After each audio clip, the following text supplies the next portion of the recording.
તમે આટલી બધી ગુજરાતી બ્રાન્ડ સાથે વર્ક કર્યું છે, એના જે ઓનરો છે, જે ફાઉન્ડરો છે, એમનો બિઝનેસ માઇન્ડસેટ કેવો છે, ગુજરાતી બિઝનેસ માઇન્ડસેટ કેવો છે? આ વર્લ્ડ મેં મોટીથી મોટી કંપની જોઈ લો, એના સક્સેસનો એક રીઝન આવું છે કે એ કન્ઝ્યુમરને બહુ સારી રીતે ઓળખ્યા છે. બ્રાન્ડિંગ મીન્સ એક બહુ સારો તમારી પાસે લોગો છે, એક સારું વિઝિટિંગ કાર્ડ છે, એક સારી વેબસાઇટ છે, બસ આટલું તમારી પાસે છે અને સારું એક પ્રોડક્ટ છે તો એનું પેકેજિંગ છે, મીન્સ ધેટ્સ મીન્સ બ્રાન્ડિંગ. આવું લોકો વિચાર, પણ એક્ઝેક્ટલી બ્રાન્ડિંગનો મતલબ શું છે? બ્રાન્ડિંગ નો બેસિક મિનિંગ આવું હોય, what is the perception you want to create about your brand. આજે 5 લાખ રૂપિયા રોલેક્સને ઘડી ખરીદ્યા છે, એનો ટાઈમ આવી ગયો છે એ બતાવવા માટે તમને ઘડી પહેરે છે, પણ તમે વિચારો એ ટાઈમ જોવા માટે ઘડી નથી ખરીદતા. બ્રાન્ડિંગ ઇઝ એક્સપેન્સિવ, એડવર્ટાઇઝિંગ બહુ જ એક્સપેન્સિવ છે, પણ જો ઓછા બજેટમાં કોઈ નાની એવી બ્રાન્ડ છે જેને ઇમ્પેક્ટફુલ બ્રાન્ડિંગ કરવું હોય તો પોસિબલ છે ખરું આજના સમયમાં? એડવર્ટાઇઝિંગ મતલબ એટલે શું? એડવર્ટાઇઝિંગનો મતલબ આવું હોય, નથિંગ એલ્સ.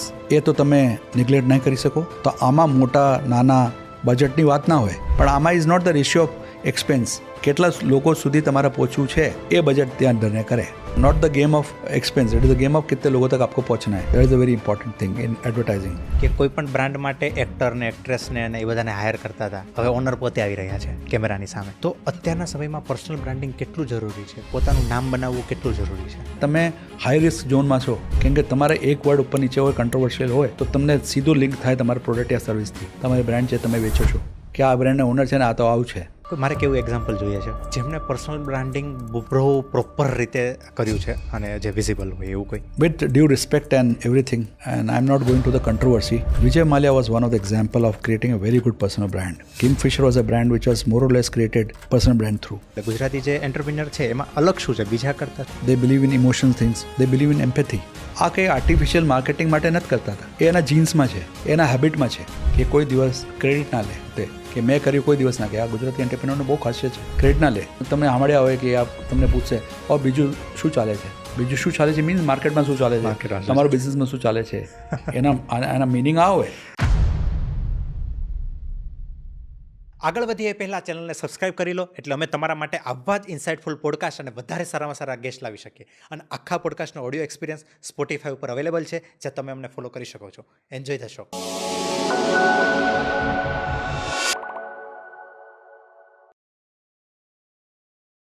આજના આપણા પોડકાસ્ટમાં આપણી સાથે છે Sanjay Chakravarti sir. He is a marketing communication professional with over 3 decades of experience. He has worked with some of the biggest brands like Adani Wilmar, Waghbakri, Padilal, Audi and many more. He is also an author, TEDx speaker, mentor and founder of SKC Consultancy. આજનો podcast આપણા સૌ માટે એક business, personal branding અને માર્કેટિંગનો master class છે. Sanjay sir basically Hindi અને English speaker છે, પણ આજે તેઓએ ખાસ આપણા માટે આ પોડકાસ્ટ ગુજરાતીમાં શૂટ કર્યો છે, જેનાથી નાના બિઝનેસમેનથી લઈને મોટા બિઝનેસમેન સુધી આપણે તેમની વાત ગુજરાતના દરેક ખૂણા સુધી પહોંચાડી શકીએ. So Sanjay Chakravarti sir on the Sagar Kathrotiya show. નમસ્તે સર, કેમ છો? મજામાં એકદમ. સર આજનો પોડકાસ્ટ માટે ઘણું બધું ટોપિક્સ વિચાર્યા છે, ખાસ કરીને બ્રાન્ડિંગથી લઈને એડવર્ટાઇઝિંગથી લઈને પોતાની પર્સનલ બ્રાન્ડ કઈ રીતે બિલ્ડ કરવી. કારણ કે અત્યારે એટલું ફાસ્ટ બધું ચેન્જ થઈ રહ્યું છે કે 1 મહિના પહેલાં કંઈક હતું ને આજે કંઈક નવું છે, અને હવે નેક્સ્ટ 1 month પછી, આ 1 year પછી શું હશે એ કોઈને આઈડિયા નથી. આ ડિજિટલ એજમાં એટલું બધું ફાસ્ટ બધું ચાલી રહ્યું છે, તો એના રિલેટેડ બી ઘણા બધા સવાલ છે. તમે આટલી બધી ગુજરાતી બ્રાન્ડ સાથે વર્ક કર્યું છે, બરાબર, તો એ લોકોના જે બ્રાન્ડ છે એની ઇમેજ કઈ રીતે એ લોકો બિલ્ડ કરે છે, એના જે ઓનરો છે, જે ફાઉન્ડરો છે, એમનો બિઝનેસ માઇન્ડસેટ કેવો છે, ગુજરાતી બિઝનેસ માઇન્ડસેટ કેવો છે, બહુ બધું આજે શીખવાનું છે. એટલે આજનો પોડકાસ્ટ નથી, પણ એક માસ્ટર ક્લાસ છે આપણી પાસેથી. તો હું એવું વિચારું છું કે એકદમ બેઝિકથી શરૂ કરવું છે. એટલે આપણો પોડકાસ્ટ કોઈક એવો વ્યક્તિ જોઈ રહ્યો છે ને કે જે 16-17 વર્ષનો છોકરો છે, બરાબર, કોલેજમાં હજી આવી રહ્યો છે, તો એને પણ આપણા પોડકાસ્ટથી એક બધી જ ઇન્ફોર્મેશન મળે કે પોતાને બિઝનેસ શરૂ કરવો છે, પોતાને નવું સ્ટાર્ટઅપ કરવું છે, તો એને આપણા પોડકાસ્ટથી બધું ગાઈડન્સ મળે, આપના થ્રુ ગાઈડન્સ મળી શકે, એવો એક પ્રયાસ કરવો છે આજે. બિલકુલ. એને સૌથી પહેલું તમારો બહુ બહુ આભાર કે તમે મને આ ઉપયુક્ત સમજ્યા, એને અહીંયા બોલાયા, તો એ બહુ આભાર તમારો. અને હું કોશિશ કરીશ કે આપણે જે ઓડિયન્સ છે એના કેવી રીતે હું કંઈ મારા એક્સપિરિયન્સીસ, એના મારા થોડુંક નોલેજ જે પણ હોય એ મેં એના સુધી પહોંચાડી શકું. આ મારો ધ્યેય છે આજનો. ઠીક છે પરફેક્ટ. Yeah. કારણ કે આપને ઘણા ટાઈમથી સાંભળતા આવ્યો છું, એએમએમાં બી આપને સાંભળ્યા છે, આપના ઇન્ટરવ્યૂ જોયા છે, આપના ટેડેક્સ ટોક જોયા છે, બધું જોયું છે. મારા એક ખાસ ફ્રેન્ડ છે આશીષભાઈ, બરાબર, એમના થ્રુ આપની એટલી બધી વાતો સાંભળી છે, પણ આજે પહેલી વાર એવો મને બી મોકો મળ્યો છે કે આમને સામને બેસીને આપણે થોડુંક ડિસ્કસ કરીશું. હા ના આ તો હું બધા જોડે શીખ્યો છું, એના આશીષભાઈ જોડે પણ રહીને બહુ બધું શીખું છું. There is a reverse mentoring also, like નવા જનરેશન હોય એનાથી બહુ બધું તમને શીખવા મળે છે. તો આ પણ શીખવું પડે. તમે ટ્રેન્ડ સાથે રહેવું હોય તો એના જોડે બધું રહેવાનું, શીખવાનું અને પછી આગળ વધવાનું. ઓકે સર, તો શરૂ કરીએ. હા તો યસ. હા સર, શરૂઆત જ મારે બ્રાન્ડિંગથી કરવી છે કે પહેલે તો બ્રાન્ડિંગ એટલે શું, લોકો શું વિચારે છે એવું હું ખાલી કહું તો એવું છે કે બ્રાન્ડિંગ મીન્સ એક બહુ સારો તમારી પાસે લોગો છે, એક સારું વિઝિટિંગ કાર્ડ છે, એક સારી વેબસાઇટ છે, બસ આટલું તમારી પાસે છે અને સારું એક પ્રોડક્ટ છે તો એનું પેકેજિંગ છે, ધેટ્સ મીન્સ બ્રાન્ડિંગ. કે તમારું બ્રાન્ડિંગ 10 on 10 છે, આવું લોકો વિચાર. પણ એક્ઝેક્ટલી બ્રાન્ડિંગનો મતલબ શું છે? હા આ બહુ મોટી મિથ છે. હા, મિથ છે, ગલતફહેમી છે કે તમારી પાસે લોગો હોય અને તમારું વિઝિટિંગ કાર્ડ હોય અને લેટર હોય તો એના મતલબ બ્રાન્ડિંગ થઈ જાય. બ્રાન્ડિંગ નો બેસિક આ મિનિંગ આવું હોય કે તમારી ઓળખ શું છે, ઓળખ તમારી ઇમેજ શું છે.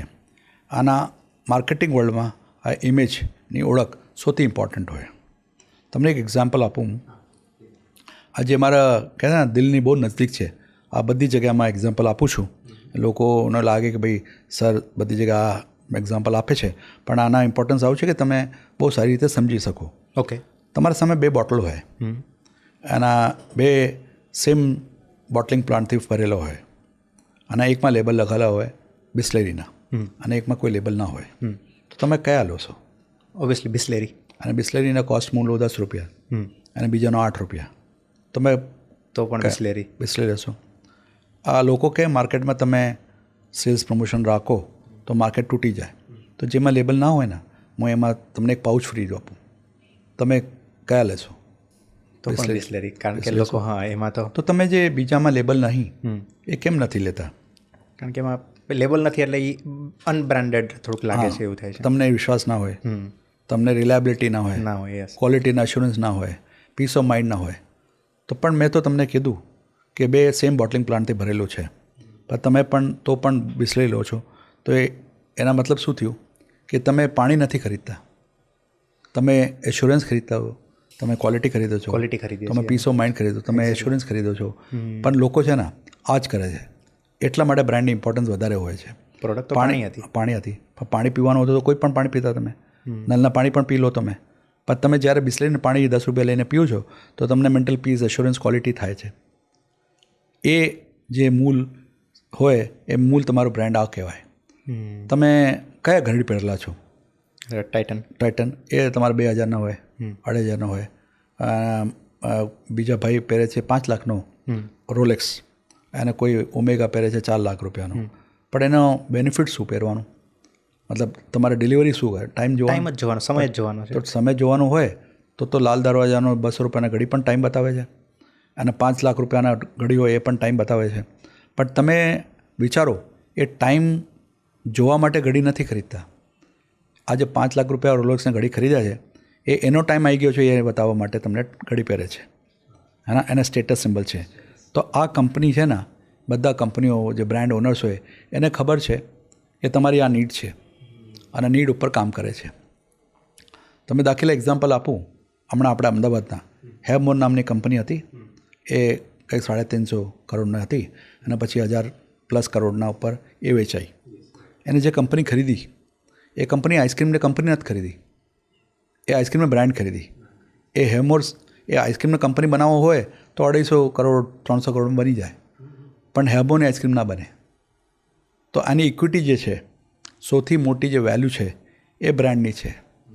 મારો એક પાડોશી છે, એ મને એ પાડોશી મતલબ હું હાઇપોથેટિકલ એક્ઝામ્પલ આપું છું. એ પાડોશી છે, એ નાઇકીનો શૂઝ બનાવે છે, અને નાઇકીનો શૂઝ ₹5000 એક પેર વેચાય છે.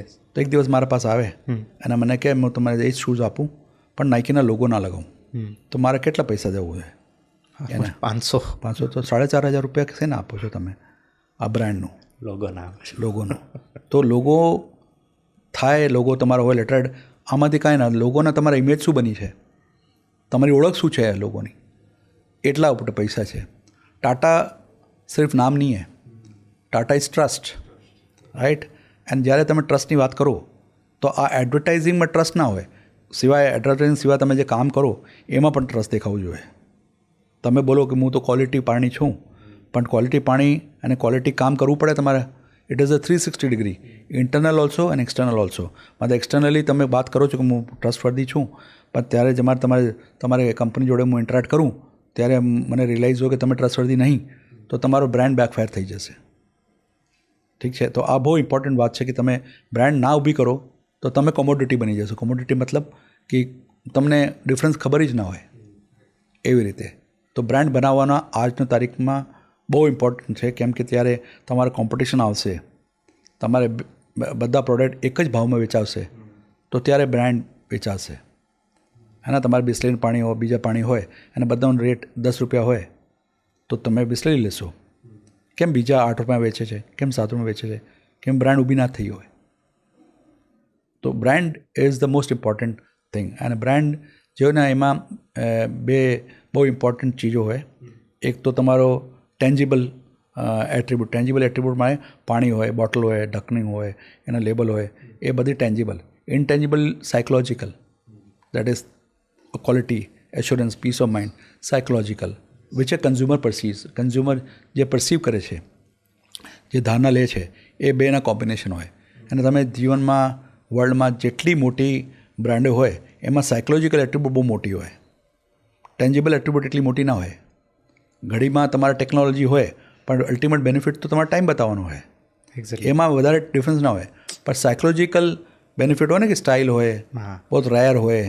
ઓમેગા તમારો એવું કંપની છે, દે કે moon collection only 10 watches in this world, limited edition. એ તમને એસ્પિરેશનલ બનાવે છે. તો આ બહુ ઇન્ટરેસ્ટિંગ સબ્જેક્ટ છે બ્રાન્ડિંગનો. એના નાના હોય યા મોટા હોય, એના બહુ ઇમ્પોર્ટન્ટ છે કે એની ઓળખ શું છે.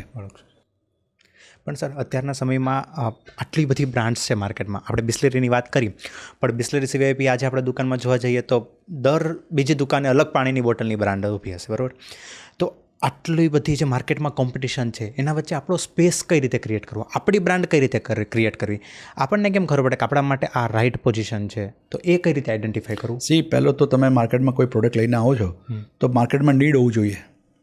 તમે આ રેન્ડમલી એક સવારે ઉઠો ને કે કાલથી આપણે પાણી વેચીએ, કાલથી આપણે ઘડી વેચીએ, આવું તો ના ચાલે. પણ તમે પહેલાં રિસર્ચ કર્યા હોય કે માર્કેટમાં ગેપ છે, આના ગેપને પૂરું કરવા માટે મારે કંઈ પ્રોડક્ટ લઈને આવવાનું છે. પણ આ ગેપ જે છે એના તમે કમ્યુનિકેટ કરો કે ત્યારે નીડ છે, ત્યારે તમે કમ્યુનિકેટ કરો. બગેર ગેપને તમે લઈને આવો તો બહુ ડિફિકલ્ટ થઈ જશે. એના તો પણ લાવો તમે, પણ તમને કંઈ ડિફરન્સિએશન તો કરવું પડે. કે ડિફરન્સિએશન ના કરો તો તમે માર્કેટમાં એન્ટ્રી ના કરી શકો. હેના? ધારો કે માર્કેટમાં 100 યુનિટ્સની જરૂરત હોય, એના બધી બ્રાન્ડ મળીને 60 યુનિટ બનાવે છે, તો 40 યુનિટની જગ્યા હોય તો તમે 40 યુનિટની જગ્યા પર તમે વેચો, ડિફરન્સિએશન ક્રિએટ કરીને તમે વેચો. ત્યાં આપણને ગેપ દેખાય છે. ગેપ દેખાય છે, હેના? નહીં તો 100ની 100 તો છે, પણ તમે કંઈ કન્વિનિયન્સ લાવો છો, આમાં કંઈ ડિફરન્સિએશન લાવો છો, તો આ શહેરમાંથી તમને શહેર મળી જાય. પણ કન્વિનિયન્સને આઈડેન્ટિફાઈ કરવા માટે તમને માર્કેટમાં તો ઘૂસવું પડે, માર્કેટને જાણવું પડે, કન્ઝ્યુમરને જાણવું પડે, નહીં તો ના ખબર પડે. સૌથી ઇમ્પોર્ટન્ટ ચીજ હું કહું તમને કે આ બધા પ્રોસેસમાં સૌથી ઇમ્પોર્ટન્ટ ચીજ આવું હોય કે તમે કન્ઝ્યુમરને કેટલા ઓળખ્યા, સૌથી ઇમ્પોર્ટન્ટ.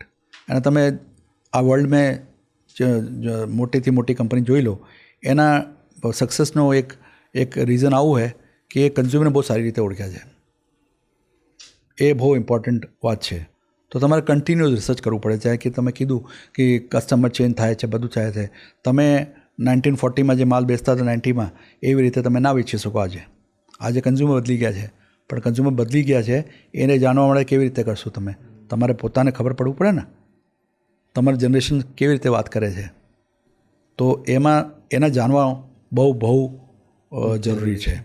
એ તમે ઘરે બેસીને ઓફિસમાં કોન્ફરન્સ રૂમમાં બેસીને તમે નિર્ણય કરો કે મારે સ્ટ્રેટેજી આ થશે, તો કદાચ તમે ફેલ થઈ શકશો. એવું છે. તમારા માર્કેટને જાણવું બહુ જરૂરી છે લોન્ચ કરતાં પહેલાં. લોન્ચ કરવા પહેલાં અને પછી લોન્ચ કરવા પછી તમે જોશો કે ત્યારે આ ગેપ છે અને તમે સ્ટાર્ટ કરો કમ્યુનિકેશન કરવા માટે, તો આ કમ્યુનિકેશન રિલેવન્ટ હોવું જોઈએ. રિલેવન્ટ ના હોય તો એ એસોસિએટ ના થાય. એન્ડ વેરી ઇન્ટરેસ્ટિંગલી બહુ પ્રોડક્ટો છે જે મીટુ છે. મીટુ એટલે આ મીટુ નહીં જોવું તમારો કેમ્પેન. મીટુ મતલબ કે હું પણ આવું વેચું છું તમે જે વેચો તો સેમ. ઠીક છે ને. આ તમે ધારો તમે આ દિવાલ છે અને હું આવીને કહું સાગરભાઈ આ દિવાલમાં પેન્ટ જે છે ને એ એશિયન પેન્ટના છે, તમે બિલીવ કરશો. નેક્સ્ટ ડે હું કહું નેરુલક પેન્ટ છે, તમે બિલીવ કરશો. થર્ડ ડે હું કહું કે બર્જર પેન્ટ છે, તમે બિલીવ કરશો. કેમ કે આપણે આફ્ટર એપ્લાઇંગ આ pant is a pant. How do you identify કે આ સફેદ પેન્ટ જે તમે લગાવ્યા છો એશિયન પેન્ટના છે કે નેરોલક પેન્ટના છે? ના ખબર પડે ને. પણ એના પહેલાં જે એક્સરસાઇઝ કરે છે, બધા કમ્યુનિકેશન કરે છે, જેવી રીતે તમને પ્રેઝન્ટ કરે છે એમાં ડિફરન્સ દેખાય. તો તમારે અંદર રિલાયબિલિટી આવે, તમને એની ઓળખ સામે આવે કે ના આ સારી કંપની હોય યાર, કેમ કે એના પેકેજિંગ, એના વે ઓફ કમ્યુનિકેટિંગ બહુ સરસ છે, તો આ રિલાયબલ હશે. એટલા માટે આપણે પૈસા વધારે આપીએ છીએ. અને રિલાયબલ હોય કેમ કે જે હોય એ કમ્યુનિકેટ કરે. એવું નહીં કે આ તમને વાતો કરે અને રિલાયબલ ના હોય. પણ જો બધા પેન્ટ કંપની પેન્ટ જ વેચે છે, લગાવો પછી ખબર ના પડે કે આ પેન્ટ એશિયન પેન્ટના છે કે નેરોલક પેન્ટના છે. પણ લગાવો પહેલાં તો બધું ચેન્જ થાય ને. તમારા ઘરે આવે પેન્ટર અને કે 10 રૂપિયા પર સ્ક્વેર ફૂટ લઈશ, તો તમારો પહેલો ક્વેશ્ચન હશે કે તમે કયા પેન્ટ વાપરશો. એ કે ભાઈ હું કંઈ લોકલ ચંપકલાલની કંપનીનું પેન્ટ આપ્યું, તો તમે કહો ના તમે તો એશિયન પેન્ટ નેરોલક લો, તો એ કહેશે ભાઈ 12 રૂપિયા લાગશે. તમે આપવામાં તૈયાર છો કારણ કે બ્રાન્ડ વાપરે. બ્રાન્ડ આપો. તો હવે બ્રાન્ડ તો તમને વેલ્યુ આપશે ને. રાઈટ. અને બ્રાન્ડ એ ઇક્વિટી છે. આજે હેમોર વેચાયા એ બ્રાન્ડને કારણ વેચાયા, એ પૈસા બ્રાન્ડને કારણ મળ્યા. Exactly. Right. And brand is the reliability, assurance of quality, peace of mind. So which company, कौन सी कंपनी और કયા કંપની આ હશે જે આ વિઝન ના હોય એના? વિઝન લેસ કરશો તો ના ચાલે. તમારા ઘરના બાજુમાં કરિયાણાની દુકાન હોય, કરિયાણાની દુકાન હોય તો એ બહુ વર્ષથી કરિયાણાની દુકાન હોય, 20 વર્ષથી 25 વર્ષથી હોય. તમારા મમ્મી ત્યાંથી સામાન લે છે, છૂટક સામાન આપે છે, ક્રેડિટ આપે છે, અને આ તમે કંઈ સામાન લઈ જાઓ તો રિટર્ન કરી નાખે, સારી રીતે વાત કરે, તો એ એની ઓળખ બની જાય, એ બ્રાન્ડ ઇમેજ બની જાય. એ કંઈ જઈને એડવર્ટાઇઝ નથી કરતા. બટ જ્યારે કન્ઝ્યુમર જોડે ઇન્ટરેક્શન કરે છે, એના 100 કસ્ટમર હોય, 100 જોડે એક જ વ્યવહાર કરે, નાનાથી નાના છોકરો આવે એના પર ઓનેસ્ટલી સામાન આપે છે, અને ખરાબ માલ હોય તો રિટર્ન કરે. તો શું કરે છે? આ એક્સરસાઇઝ છે તમારી બ્રાન્ડની. નવી દુકાન આવે તો તમે તરત ના જાઓ કે આપણે તો કેમ કે તમારે આ મોલ હતો, તમારે બધા મોલ આવ્યા શોપિંગ એક્સપિરિયન્સ આપવા માટે, તો કરિયાણાની દુકાન બંધ થવું જોઈએ ને. પણ કેમ બંધ નથી થયું? એને રિલેવન્સ છે ને. ઝાડુ પણ હોય તો ક્રેડિટ મળે, તો એને યુએસપી બીજું છે, એટલા માટે બંધ ના થાય. એ તમારે શોપિંગ મોલમાં જાઓ તમે એક્સપિરિયન્સ માટે જાઓ, પણ મેં ઇન્વેરિયેબલી જોયું કે કંઈક તો તમે છોડી દો ત્યાંથી ખરીદવા માટે, તાકી તમે નજીકના કરિયાણાની દુકાન હોય ને ત્યાંથી લઈ જાઓ. તમારી મમ્મી આ કરશે હા કે ના ભાઈ ત્યાં સારું મળે છે, આ મજા નથી. તો આ સાયકોલોજીકલ ઇમોશનલ એટેચમેન્ટ હોય બ્રાન્ડ જોડે. પણ સર અત્યારે બધી આપણે પ્રોડક્ટની વાત કરીએ તો માર્કેટ એટલું આમ સેચ્યુરેટેડ લાગે છે ને કે માર્કેટમાં એવું કંઈ છે જ નહીં. જે તમે એક્ઝામ્પલ આપ્યું કે માર્કેટમાં 100 યુનિટની જરૂર છે પણ 60 જ યુનિટ માર્કેટમાં છે, 40 નથી. પણ લગભગ એવું આપણે આમ શોધવા જઈએ ને તો ભાઈ હવે બહુ ઓછું મળે છે, કારણ કે આપણે જે વિચારીએ ને એનું કંઈક ને કંઈક માર્કેટમાં કોઈ મોડલ ચાલે જ છે. કાં કોઈક એના પર વર્કઆઉટ કરે છે, કાં કોઈકે લોન્ચ કરી દીધું છે, કાં બસ આવી બહુ જૂની બ્રાન્ડ છે. પણ એમાં તમે એક બહુ સરસ વાત કરી કે પ્રોડક્ટ ઓલરેડી માર્કેટમાં છે તો એને કન્વિનિયન્ટ બનાવો. લોકો માટે હવે કઈ રીતે 100 માર્કેટમાં યુનિટ છે પણ કન્વિનિયન્ટ બનાવો, એને ઇઝી બનાવો. તો એ કઈ રીતે એને થોડુંક તમે સમજાવી શકો? Again it is the research. See आप जब वापर रहे होगे, लाइक फॉर एग्जांपल आप अभी तक તમે છે ને ઘરે જમવાનું લાવવાનું હોય તો તમે રેસ્ટોરન્ટમાં જાઓ, ત્યાંથી પિક કરો ને લઈને આવતા હતા. એ તો ચાલતો હતો ને, યસ, બિઝનેસ ચાલતો હતો. પણ કોઈને વિચાર્યું કે યાર તમારે કેમ જવાનું, તમારે પેટ્રોલ કેમ બરબાદ કરવાનું, હું આવી કંપની બનાવું જે સિર્ફ ડિલિવરી કરે તમને ઘરે ખાવાનું આપી જાય ઘરે. તો આ ઝોમેટો અને સ્વિગી બની ગયા, બધા ઘરે આવી ગયા. પણ એક કોઈ ભાઈ આવે એને કહે કે કેમ જમવાનું લાવવાનું, હું ચિઠ્ઠી પણ લઈ જાઉં, પોર્ટર આવી ગયો, પાણીની બોટલ તો જ લઈ જાઉં, ચાબી તો લઈ જાઉં, મારું કામ ડિલિવરીનું હે ના, હું કેમ નહીં લઈ જાઉં? તો તમે લિમિટ હતા તમારે જમવાનું હોટલમાંથી લાવવાનો રેસ્ટોરન્ટથી, એ તમે લિમિટ હતા ત્યાં. પણ કોઈ ભાઈ તો આવ્યા ને, તો એ ભાઈ મતલબ એ કંપની આવી, હા પોર્ટર બનાવી કે ભાઈ આ એક કામ કરો કે કેમ આપણે લિમિટ કરવાનું રેસ્ટોરન્ટથી લાવવાનું, આપણે ચાબી પણ તો ડિલિવર કરી નાખીએ, ડોક્યુમેન્ટો તો ડિલિવર કરી નાખીએ, સામાનો તો ડિલિવર કરી નાખીએ. તો દરેક ગેપ હતો ને ત્યાં. તો તમે ઇનોવેશન કરો છો, નયા કન્વિન્સ લાવો છો તો આપો છો. તો એ તો કોન્ટિન્યુઅસ તમારો રિસર્ચ કરો તો તમને લાગે કે આમાં ગેપ છે, એને ગેપ આઈડેન્ટિફાઈ કરો, એને ગેપને ફૂલફિલ કરો તો થઈ જાય. પહેલાં ઓનલાઈન કેમ, ઓનલાઈન કોઈ કરતા નહીં તો શોપિંગ, હા પહેલાં નહીં કરતા હતા, તો આ પણ કન્વિનિયન્સ છે ને. સેમ સામાન તમે લાવો છો હે ને, તો આ તમે જતા હતા પહેલાં દુકાનમાં જોતા હતા, પણ તમને ફિલિંગ તો આવતી હતી, એક એક્સપિરિયન્સ આવતી હતી, પણ લિમિટેડ. હવે તમે ઓનલાઈન મેં હજારો ઓપ્શન છે તમારા પાસે, ઓપ્શન છે. પહેલાં તમે જોતા હો તો પહેલાં ઓનલાઈનવાળા શું કહેતા હતા કે એ ટ્રસ્ટ બિલ્ડ કરતા હતા પહેલાં તમારા ઉપર કે ઓનલાઈન ઇઝ સેફ, તમે લો COD, નો ક્વેશ્ચન આસ્ક. હવે તમને કોઈ વાત નથી કરતા, હવે તમને ઓફરની વાત કરે છે બધા, કેમ કે તમે મેન્ટલી એક્સેપ્ટ કરી લીધા છે કે online shopping is safe, right. તો ઓનલાઈનમાં તમારે એટલું મળે, તમે એક સર્ચ મારો હજારો તમને ઓપ્શન મળે, તો કન્વિનિયન્સ છે ને.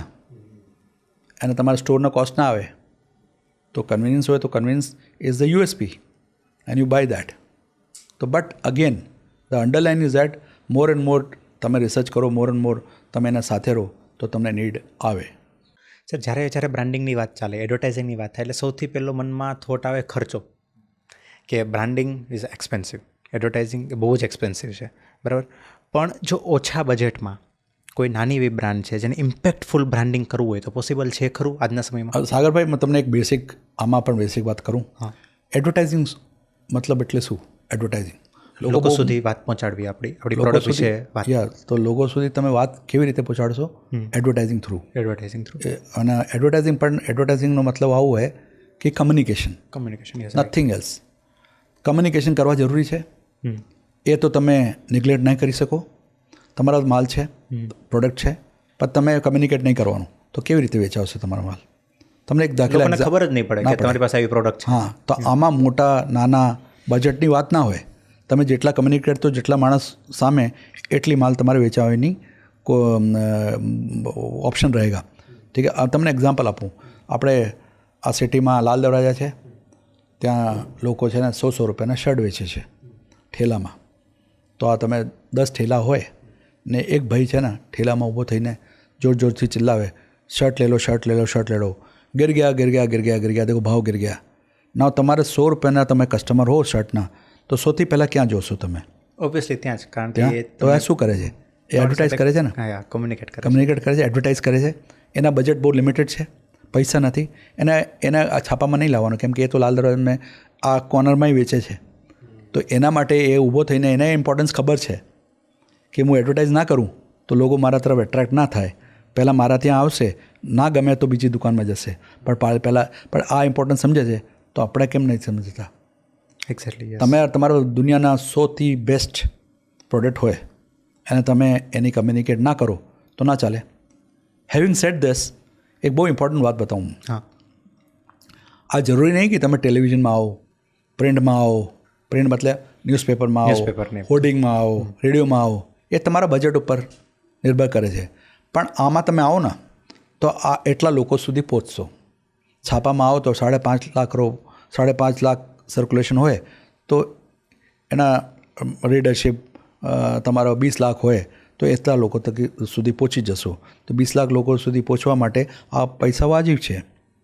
પણ તમારા બજેટ ના હોય તો તમે 10 માણસ સુધી પહોંચશો, પોતે જઈને વાત કરશો, ઘર ઘર જઈને વાત કરશો, 20 લોકોથી પહોંચશો. પણ તમારે એડવર્ટાઇઝિંગ તો કોમ્પ્રોમાઇઝ નહીં કરાય ને, કમ્યુનિકેશન તો કરવું પડે તમારે. કમ્યુનિકેશનમાં 20 લોકોથી કરતો 20 રૂપિયા ખર્ચા થાય, 20,000 લોકો સુધી કરતો 20,000 ખર્ચા અપાય. પણ આમાં is not the ratio of expense. કેટલા લોકો સુધી તમારે પહોંચવું છે એ બજેટ ત્યાં ધને કરે. તમારે અમદાવાદમાં લાલ દરવાજામાં ઊભો થઈને કરવું પડે તો આ લો બજેટમાં થઈ જાય, કેમ કે તમારો ટાર્ગેટ ગ્રુપ જે છે એ ત્યાં આવવાનું 0 રૂપિયામાં થઈ જાય. હા, પણ તમારે એનર્જી જાય ને તમારા. હા, અને તમે બીજી જગ્યા પર જાઓ કે ભાઈ મારે લાલ દરવાજા સિવાય મીઠાગળી પણ કરવાનું છે, તો મીઠામળી પણ આવી રીતે કરવું પડે, માણસ રાખવું પડે આ કરવા માટે. તો આ તો not the game of expense, it is a game of कितने लोगों तक आपको पहुंचना है. That is a very important thing in advertising, and advertising has to be done. वो आप इसको आप ઇગ્નોર નહીં કરી શકતા, મતલબ યુ કેનોટ ઇગ્નોર દેટ. और તમે ભૂલથી બી પણ આ ન વિચારજો કે હું પૈસા આવે ત્યારે હું એડવર્ટાઇઝ કરીશ, પૈસા આવે ત્યારે હું કમ્યુનિકેટ કરીશ. કેવી રીતે થશે? આજકાલ તો તમારા માટે સોશિયલ મીડિયા ફ્રી થઈ ગયો છે, સોશિયલ મીડિયામાં તમે આવી શકો, પણ social media is more cluttered than any other media.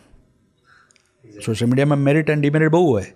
તમે શર્ટ જોવા જાઓ, એક તમે બ્રાન્ડ લીધું છે, તમારા મગજમાં બ્રાન્ડ છે, તમે આ શર્ટ જોવા જાઓ, તરત 5 મિનિટમાં બીજા બ્રાન્ડનો આવી જાય, એડાવવા મળશે. હા, એના તમારા 10 બ્રાન્ડ આવી જાય ને એનાથી બ્યુટિફુલ તમારું ડિઝાઇન આવી જાય ને તમે લેન્ડઅપ કરો બીજાના વાય કરતા. તો કોઈ એડવર્ટાઇઝ કરે અને ખરીદો કોઈ બીજાના, તો એ પણ છે ને ચેલેન્જ. મોસ્ટલી થાય જ છે. થાય છે. તો this is have become, but as આપ તમે મને કહેતા હતા કે બેસિક બતાવો મને. બેસિક આ છે કે બગેર કમ્યુનિકેશન કરીને તમે સર્વાઈવ ના કરી શકો. આ દુકાન હોય તમારી કરિયાણાની, કરિયાણાની દુકાન એક મેઇન જગ્યા પર હોય, તો આ કમ્યુનિકેટ કરે છે ને દુકાન. આ દુકાન તમે જો તો કે આ કરિયાણાની દુકાન છે, આ કમ્યુનિકેટ કરી દીધું. એ દુકાન શટર લગાવીને ના બેસે, બંધ કરીને ના બેસે, એ ખુલ્લું કેમ બેસે છે? કે આપણે કેમ લટકાઈએ છીએ બધો? તમને ખબર પડે, હા, બોર્ડ મારો હોય છે તો તમને લાગે ને હા યાર આ કમ્યુનિકેટ કરે છે. Right right right right. તો is a very interesting thing. And હું એક વાત કહું કે advertising branding is just not art. એ સાયન્સ હોય અને કોમર્સ હોય અને આર્ટ હોય. It's a very very professional ચીજ. ઠીક છે ને? એને તમારે ધ્યાન રાખવું પડે બ્રાન્ડમાં કે તમે જે કહો છો એ તમે જે કરો છો એમાં ડિફરન્સ ના હોવું જોઈએ. તમે જે કમિટ કરો છો કે હું આ પ્રોમિસ કરું છું તમને, તો આ પ્રોમિસ પૂરું કરવું પડે. એડવર્ટાઇઝિંગ અદરવાઇઝ બેકફાયર કરશે તમને. તમે બેંકમાં કહો એડવર્ટાઇઝમેન્ટ કે અમે બહુ ટ્રસ્ટવર્ધી છીએ, અમારે જે અમે છીએ ને તમે ચિંતા નહીં કરો, અમે બેંકવાળા છીએ, અને તમે બેંકમાં જે એડવર્ટાઇઝ કરતા હોય સ્ટાર એને જોડે નથી મળવાનું, બ્રાન્ચ મેનેજર જોડે નથી મળવાનું, તમારા ટેલર હોય ને બહાર કેશિયર એને જોડે મળશો, અને એ તમે ટ્રીટ કરે ખરાબ રીતે તો તમારો એડવર્ટાઇઝમેન્ટ બેકફાયર થઈ જશે. હે ના? એને બ્રાન્ડિંગ એન્ડ એડવર્ટાઇઝિંગ ઉપરના જે માલિકો હોય એના સુધી લિમિટેડ ના હોય. એ તો જેના જોડે તમારે ઇન્ટરેક્શન હોય ને એના જોડે તમારા બ્રાન્ડિંગ બને છે, તમારી ઇમેજ બને છે. કે તમે પરસેપ્શન તો બહુ મોટી થઈ ગયા કે આ બેંકમાં જાઓ તો બહુ સરસ સર્વિસ મળશે, પણ તમારા ઘાટલોડિયામાં ને નરવંગપુરામાં બેંકમાં જાઓ તમે એને તમારી સર્વિસ ના મળે, બરાબર, તો તમારું તો એક્સપ્રેશન બહુ વધારે હતું. તો આ આખું કમ્યુનિકેશન બ્રાન્ડિંગનો જેટલા પૈસા ખર્ચ્યા એ બેકફાયર થઈ જશે. હા, તો એટલા તો અનધર ઇમ્પોર્ટન્ટ થિંગ વિચ હું શેર કરવા માગું છું, તમારે આ નક્કી કરવું પડશે કે તમારે બ્રાન્ડને શું ઓળખ નક્કી કરવાનું હોય. મતલબ what is the perception you want to create about your brand. તમારે શું ઓળખ તમે લોકોના મગજમાં કે લોકોની સામે કેવી એની છાપ ઊભી કરવા માંગો છો? હા, અને એના ઉપર તમે કામ કરશો. અને ઈચ્છા એવું કરવાની જો તમે કરી શકો. ફોર એક્ઝામ્પલ હું કહું કે હું દુનિયામાં સૌથી ઇન્ટેલિજન્ટ માણસ પરસેપ્શન કરવાના ચાહતા હું, કરવાનું મારી ઈચ્છા છે, પણ તમે ઇન્ટેલિજન્ટ ના હો અને જ્યારે તમે વાત કરો ઇન્ટેલિજન્સ ના દેખાઓ તો તમે કોઈ દિવસ આ પરસેપ્શન ના ક્રિએટ કરી શકો. તો તમારે આ પ્રોમિસ કરવું પડશે જે તમે નિભાવી શકો.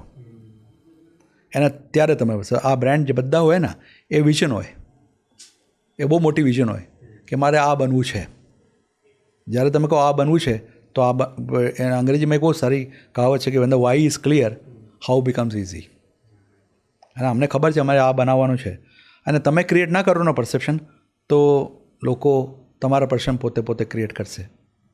એટલે કોન્શિયસલી સાયન્સ, કોમર્સ અને આર્ટને લઈને તમે વિચારો કે તમારા બ્રાન્ડને શું બનાવવાનું છે, અને અકોર્ડિંગલી તમે એના ઉપર કામ કરશો. સર, બ્રાન્ડિંગમાં આમ જોવા જઈએ તો ટ્રસ્ટ એ બહુ ઇમ્પોર્ટન્ટ વસ્તુ છે, રાઈટ? અને ટ્રસ્ટ અને કહેવાય ને કે એનાથી જ એક લોયલ કસ્ટમર બેઝ આપણો ક્રિએટ થાય, રાઈટ? તો એ ડિરેક્શનમાં બ્રાન્ડિંગ કરવું કે જેનાથી આવા આપણને કસ્ટમર મળે કે એવો કસ્ટમર બેઝ ક્રિએટ થાય, એ કેટલું ઇમ્પોર્ટન્ટ છે કોઈ પણ એક બ્રાન્ડને બિલ્ડ કરવા માટે? તમારે લોયલ્ટી હોય તો તમને રિકરિંગ સ્ટ્રીમ ઓફ પ્રોફિટ મળશે ને. લોયલ્ટી હોય બાર ખરીદશે, અને એ બ્રાન્ડિંગ થ્રુ ઊભી થઈ શકે. બ્રાન્ડિંગ થ્રુ ही ઊભી થશે. કેમ કે મને પરસેપ્શન આવું છે, આ ઇમેજ છે કે આ ટ્રસ્ટવર્ધી બ્રાન્ડ છે, એને મને જે જોઈએ છે મારી નીડ પૂરી કરે છે, તો આ તમે લેશો. ઓકે. આ તમે એક ચા લેતા હો, એની આદત પડી ગઈ હોય તમારી, ટેસ્ટ તો હોય, પણ ટેસ્ટ સિવાય તમને બ્રાન્ડ પણ હોય ને, તો કોઈ બીજા એને તોડવા કોશિશ કરે તો એને તોડવાનો કોસ્ટ બહુ વધારે હોય, કેમ કે સ્કીમ આપવું પડે, બહુ વધારે સ્કીમ આપવું પડે, અને તમે એક મહિના સ્કીમ બંધ કરી દો તો એ પછી ત્યાં જતો રહેશે. આ બહુ ઇમ્પોર્ટન્ટ છે. તો it is I repeat that perception તમારે શું ક્રિએટ કરાવવાનું એ નક્કી કરવું જોઈએ. તમને એક બહુ ઇન્ટરેસ્ટિંગ એક્ઝામ્પલ આપું. તમે ઇન્ડિયા ટીવી જોયા હોય તો ઇન્ડિયા ટીવીના પરસેપ્શન છે. ઇન્ડિયા ટીવીનું પરસેપ્શન શું છે કે આ મસાલો ન્યૂઝ છે, ઇન્ફોટેનમેન્ટ છે, રજત શર્મા છે, with due respect to him, and breaking news આવે છે અને આ બધું આવે છે. એના બીજા ચેનલની વાત કરું હું બીબીસીની, તો તમારા દિમાગમાં શું પરસેપ્શન આવે? સોફિસ્ટિકેટેડ, સિમ્પલ ન્યૂઝ, ઓથેન્ટિક છે. ઓથેન્ટિક છે. પણ વેરી ઇન્ટરેસ્ટિંગલી આના બેના રો મટીરિયલ એક જ હોય. રો મટીરિયલ એક જ હોય મતલબ કે જે ન્યૂઝ હોય, ન્યૂઝ તો ન્યૂઝ હોય, બંને માટે સેમ છે. હા, માણસ 10 માળાથી પડ્યા હોય તો બીબીસી માટે પણ પડ્યા હોય અને ઇન્ડિયા ટીવી માટે પણ પડ્યા હોય. પણ the way you present, BBC કહેશે કે ભાઈ એક માણસ 10 માળાથી પડી ગયા, ઇન્ડિયા ટીવી કહેશે નહીં આજે તો એક માણસ હતો જે 10 માળાથી પડ્યો ને એના બાજુમાં કૂતરા હતા, બિલ્લી હતા, ના એના કંઈ પેન્ટ લાલ કલરના હતા. એ મસાલા ન્યૂઝ એન્ફોટેનમેન્ટ કરશે, કેમ કે આ ઇમેજ એને ઊભું કરવી છે. અને આ ઇમેજ ઊભી કરો તો થાય કે તમારો આઈબોલ્સ વધારે ત્યાં જાય. And majority of the people might have seen more number of times India TV than BBC. Right? તો મારે છે ને માસ ઓરિએન્ટેડ પ્રોડક્ટનું એડવર્ટાઇઝમેન્ટ કરવાનું હોય, મારુતિ 800ની કરવાનું હોય, લક્સના અંડરવિયરને બનિયાને કરવાનું હોય, તો હું ઇન્ડિયા ટીવી જઈશ. અને મને જોકી, ઓડી જે બહુ લિમિટેડ નિશ્ચમાં જવાનું હોય તો બીબીસીમાં જાઉં. તો Rajat Sharma's vision was this ના, the brand owners vision was this કે after 30 years or after 20 years મારા જો બ્રાન્ડ છે ને એનું પરસેપ્શન ઇન્ફોટેનમેન્ટ થાય. બરાબર છે, બહુ પ્રોફેશનલી કર્યો છે અને બહુ સક્સેસફુલી કર્યું છે. અને તમે જો બધા બીજા ચેનલનો આ ફોલો કરે છે, breaking news and all that, ઠીક છે ને. તો this is the way the vision is created. તમને ખબર હોવી જોઈએ કે તમારે શું ક્રિએટ કરવાનું છે. અને મારો બહુ ફેવરેટ એક્ઝામ્પલ છે થમ્સઅપનું. થમ્સઅપ શું કહે કે આમ મેચો, ડેરિંગ, એડવેન્ચરસ, બોલ્ડ, પણ આ 50 વર્ષથી આ જ કહે છે. આમાં તમે સલમાન ખાન આવે છે કોઈ દિવસ રિતિક રોશન આવશે, કોઈ દિવસ અક્ષય કુમાર આવશે, બટ એનો જો કમ્યુનિકેશન, જે પોઝિશનિંગ છે માઇન્ડમાં, જે તમારે પરસેપ્શન છે માઇન્ડમાં, જે સ્પેસ છે, એ બોલ્ડ, એડવેન્ચરસ, સ્ટડ એન્ડ મેચોસ આવશે. है ना. एक और इंटरेस्टिंग एग्जाम्पल હું તમને બતાવીશ. બહુ જૂની બ્રાન્ડ છે લક્સ. શું કહે? ફિલ્મ સિતારો કા સૌંદર્ય સાબુન. ફિલ્મ સિતારો ચેન્જ થઈ ગયા, पर फिल्म सितारों को सौंदर्य साबुन चेंज नहीं हुआ. It might have started with Leela Chitnis, है ना, but it may go to Kareena also, पर फिल्म सितारों का सौंदर्य साबुन तो रहा, राइट. सो द फिल्म सितारे केप्ट चेंजिंग. तो it's a very good example, बहुत अच्छा एग्जाम्पल है कि stability of the positioning of the brand in the minds of consumer, it is just nothing but a soap. But whenever कोई बात करे कि फिल्म सितारों का सौंदर्य साबुन कौन सा है, तो आपके दिमाग में लक्ष्य आएगा. Yes, right. बाकी सब खुशबू, ब्यूटी, सबकी बात कर रहे हैं, but they had hold it that. और उसको 50 साल, 60 साल, 70 साल से चलाएंगे. એટલે આ રીતે બી પોઝિશનિંગ ક્રિએટ થાય છે પોતાની એક ટેગલાઇનથી કે પોતાની એક એડથી. પોઝિશનિંગ, હા, રાઈટ. તો આ થાય ને, તો આ બધા સાયન્સ છે, આને રિલેવન્ટ હોય. જે લેડીને તમે આ સો વેચો એને તો રિલેવન્ટ હોય કે હા सौंदर्य साबुन फिल्म सितारों वाला, right. And this is very scientifically done. So this is very interesting way of doing it, and there are number of such experiences. And nowadays a few last a decade or so, આ જે importance છે ને તમારા experience, તમે કહેતા હતા મને differentiation શું થાય છે. કોઈક દિવસ તમે બ્રાન્ડ ખરીદવા જાઓ અને એને કોમ્પિટિટર હોય, કોમ્પિટિટર ખરીદવાનો એક્સપિરિયન્સ સારો હોય ને, તો તમારા દિમાગમાં, તમારા મગજમાં આ બ્રાન્ડની ઇમેજ વધારે સારું થઈ જાય. ઓકે, કઈ રીતે? તો now brands are trying to give you an experience of buying a product. Experience કે તમે ખરીદવા, તમારા મોલમાં શું થાય, like Decathlon, experience of buying. Yes. And everything under one roof, right. And lot of luxury brand જે હોય ને એ તમને એક્સપિરિયન્સ આપે છે. તમે ઓડી લેવા જાઓ તો ઓડી ગાડી લેવાનો એક્સપિરિયન્સ હોય ને, તમે 75 lakhs પ્લસની ગાડી લો તો આ કંઈ રસ્તામાં બેસીને ના વેચાય ને. તમે જાઓ તો એને કોફીના મશીન હોય જર્મનીથી આવે, એના ફર્નિચર જર્મનીથી આવે, એના સેલ્સ ઓફિસર્સ હોય જર્મનીથી ટ્રેન થઈને આવે, તમારી જોડે સોફિસ્ટિકેટલી વાત કરે, તો તમે એક એક્સપિરિયન્સ લો છો, pride of buying that vehicle. તો that is an experience. Otherwise if you don't give that experience you not create differentiation. આપણે થિયેટરમાં જતા હતા પહેલાં, થિયેટરમાં 50 રૂપિયા ટિકિટ લઈને આવતા હતા, પણ મલ્ટીપ્લેક્સમાં જાઓ તમે, આ તમને રિક્લાઇનર આપે ને 300 રૂપિયા લે, અને તમને આ experience of watching the same movie. But is an experience. The differentiation શું થઈ ગયું અને બ્રાન્ડનું ઇમેજ શું થઈ ગયું? ભાઈ એક્સપિરિયન્સ લેવું હોય ને સારા સોફિસ્ટિકેટેડ, 500 રૂપિયા આપો ચાલે, પણ ફિલ્મ તો આ જ જોવાનું તમારે. સેમ જ છે. સેમ જ છે, સ્ટાર પણ સેમ જ છે, સ્ટોરી પણ સેમ જ છે. આ તો ચેન્જ ના થાય, પણ एक्सपीरियंसમાંથી તમારે डिफ्रेंसिएशन થઈ ગયા ને. तो जो डिफ्रेंसिएशन जो है वो एक्सपीरियंस हो रहा है, तो that is a brand personality, that is a brand differentiation. Exactly, yeah right. So you as an entrepreneur may think કે યાર આપણે છે ને એક્સપિરિયન્સ આપો, એમાં એક્સપિરિયન્સ આપશો તો ચાલશે. રેસ્ટોરન્ટમાં જશો તમે, દાલ તો તમે ઘરે પણ સારા બનાવો છો, પણ તમે તાજમાં જઈને એના ફોર એક્ઝામ્પલ તમે ઘરે ચા બનાવો છો, તો તમે સોફિસ્ટિકેટેડ રેસ્ટોરન્ટમાં હોટલમાં જાઓ છો અને ત્યાં ચા પોતે બનાવો છો, કે સર્વિંગ ટી આવે તો ચા તમે મોકલો છો અને પૈસા વધારે એના આપો છો. તમે ચા પણ તમે બનાવો છો, પૈસા આપો છો, અને નાહીને તમે જાઓ છો, નાહી ધોઈને કપડાં ટનાટન પહેરીને તમે જાઓ છો, પણ પૈસા તમારે આપવાનું, હે ને. તો because of the experience, the way it is serve, the way it is been taken care of, તો એના પૈસા છે. તો આ ડિફરન્સિએશન છે ને બ્રાન્ડના. તાજમાં ખાવા જાઓ તો તમે 10 માણસનું કહો, એના બરે પ્રાઇડફુલી જાઓ, તમે પૈસા પણ વધારે આપો, પણ ખાવાનું તમારે ચાવલ દાલ સબ્જી જ, પણ તો એક્સપિરિયન્સના પૈસા આપો છો. That is a brand which is communicating to you. Sir, અત્યારના સમયમાં આપણે જોવા જઈએ તો બ્રાન્ડની સાથે પર્સનલ બ્રાન્ડિંગ બી લોકો કરી રહ્યા છે, અને એમાં બી લોકો ફોકસ આપે છે કે પોતાની બ્રાન્ડ તો ઊભી થાય છે, પણ સાથે સાથે પોતાનું પર્સનલ બ્રાન્ડિંગ બી કરે છે. આમ જોવા જઈએ ને તો આપણે આમ પેલું શું કહી શકીએ કે કોઈ પણ બ્રાન્ડ માટે એક્ટરને, એક્ટ્રેસને અને એ બધાને હાયર કરતા હતા, બરાબર. હવે ઓનર પોતે આવી રહ્યા છે કેમેરાની સામે. તો અત્યારના સમયમાં પર્સનલ બ્રાન્ડિંગ કેટલું જરૂરી છે, પોતાનું નામ બનાવવું કેટલું જરૂરી છે, અને એ બ્રાન્ડ માટે બેનિફિશિયલ સાબિત થઈ શકે કે શું છે? સી, બ્રાન્ડ છે ને, બ્રાન્ડ પ્રોડક્ટ માટે, સર્વિસ માટે, પ્લેસ માટે એન્ડ ઇન્ડિવિજ્યુઅલ માટે પણ હોય. તમે જેટલા સેલિબ્રિટી જોવો છો, તમે બચ્ચન લો, સલમાન ખાન લો, એ પોતપોતાનો બ્રાન્ડ છે, પોતાનો બ્રાન્ડ, રાઈટ. એ પોતે બ્રાન્ડ છે, પોતે જ બ્રાન્ડ છે, પોતે જ બ્રાન્ડ છે, ઠીક છે. એને જે ઇમ્પોર્ટન્સ હોય ને ઇન્ડિવિજ્યુઅલના, એન્ટરપ્રેન્યોરના બ્રાન્ડ બનવાનું, એ તો બહુ પહેલાંથી હતું. બ્રાન્ડ જે હોય એ બ્રાન્ડ વસ્તુ માટે હોય, સર્વિસ માટે હોય, ઇન્ડિવિજ્યુઅલ માટે હોય. ઇન્ડિવિજ્યુઅલ જે સેલિબ્રિટી હોય, અમિતાભ બચ્ચન હોય, સલમાન હોય, એ પોતાનો બ્રાન્ડ છે. એના પ્લેસ માટે પણ હોય, કે તમે ધારો એક્ઝામ્પલ આપું, Kerala, God on country, gods on country, તો આ પણ બ્રાન્ડિંગ એક્સરસાઇઝ કરે છે બધા, ઠીક છે.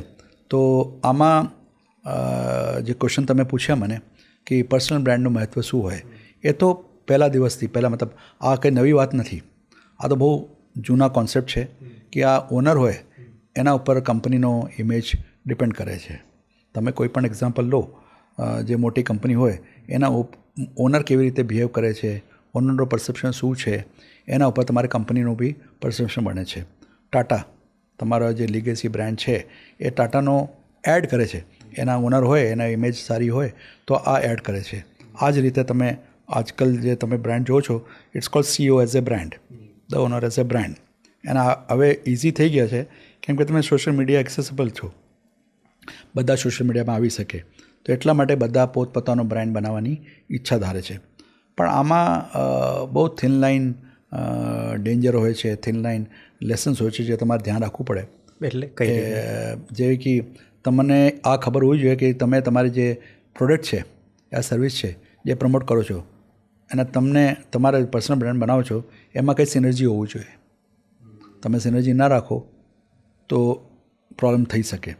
બીજા, તમારા પોતાનું જે ઇમેજ હોય એ ખરાબ થઈ જાય તો તમારા બ્રાન્ડનો પ્રોડક્ટમાં પણ એફેક્ટ કરે, એ બહુ ધ્યાન રાખવું પડે. પછી કેમ કે તમારે મીડિયમ બહુ ઇઝીલી અવેલેબલ હોય સોશિયલ મીડિયા, તો તમે શું કરો, રોજે રોજ કાંઈક ને કાંઈ મૂકી દો છો, તો ઓવર એક્સપોઝરમાંથી ફટીક થાય. આ લોકો કંટાળી જાય તમારાથી, ઠીક છે. પણ તમારે પણ નક્કી કરવું પડે કે તમે પર્સનલ બ્રાન્ડનો પરસેપ્શન શું ક્રિએટ કરવા માગો છો, તમારું વિઝન શું છે, અને આ વિઝન પર તમે કામ કરો છો કે તમે આ કામ કરો છો limited to podcast and limited to your social media, પણ આ તમે સાચી જિંદગીમાં તમે આ કંઈ કરતા જ નહીં તો બેકફાયર થઈ જશે.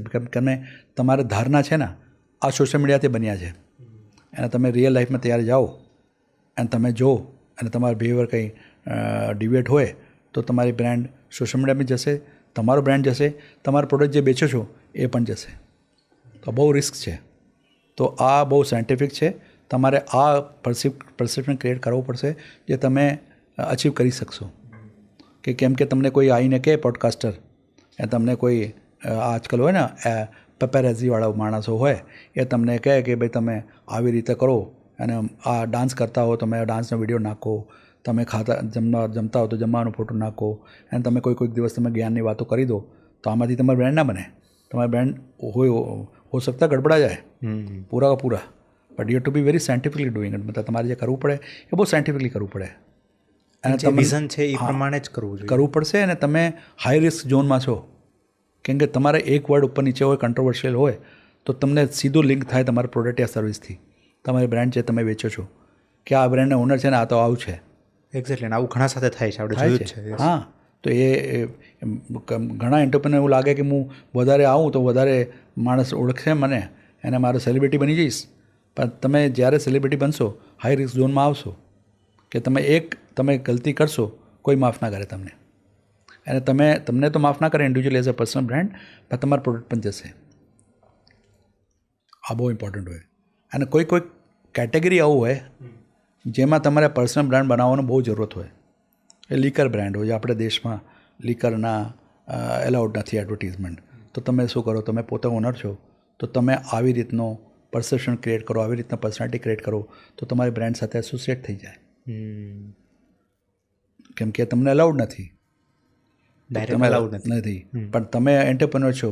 એન્ટરપ્રેન્યોર બધી જગ્યા આવી રીતના પરસેપ્શન ક્રિએટ કરે, આવી રીતે ઇમેજ ક્રિએટ કરે તો ભાઈ આ કોણ છે, આ બ્રાન્ડનો માલિક છે, તો આ બ્રાન્ડ પણ આનો લિવરેજ લઈ શકે ને, આ લિવરેજ લઈ શકે કે હા ભાઈ આ માલિક હોય તો આવી રીતનું તમારું બ્રાન્ડ હોય તો આ મજબૂરી હોય તમારી કરવા માટે, કેમ કે તમે અલાઉડ નથી તમારે સીધો એડ કરવા, ઠીક છે ને. બટ આ again you should take an advice from the પ્રોફેશનલથી એડવાઇસ લો તમે before you enter in to personal brand. Because જેવી રીતે તમે બ્રાન્ડ ઊભી કરવા માટે એજન્સીઓ હાયર કરો એવી રીતે તમે જ્યારે એજન્સી હાયર કરો તો તમને આ બહુ ઇમ્પોર્ટન્ટ નોટિસ કરવું પડે કે તમારે પરસેપ્શન શું ક્રિએટ કરવાનું અને તમારા પર્સનાલિટીમાં અને પ્રોડક્ટ પર્સનાલિટીમાં કઈ સિનર્જી છે કે નહીં છે.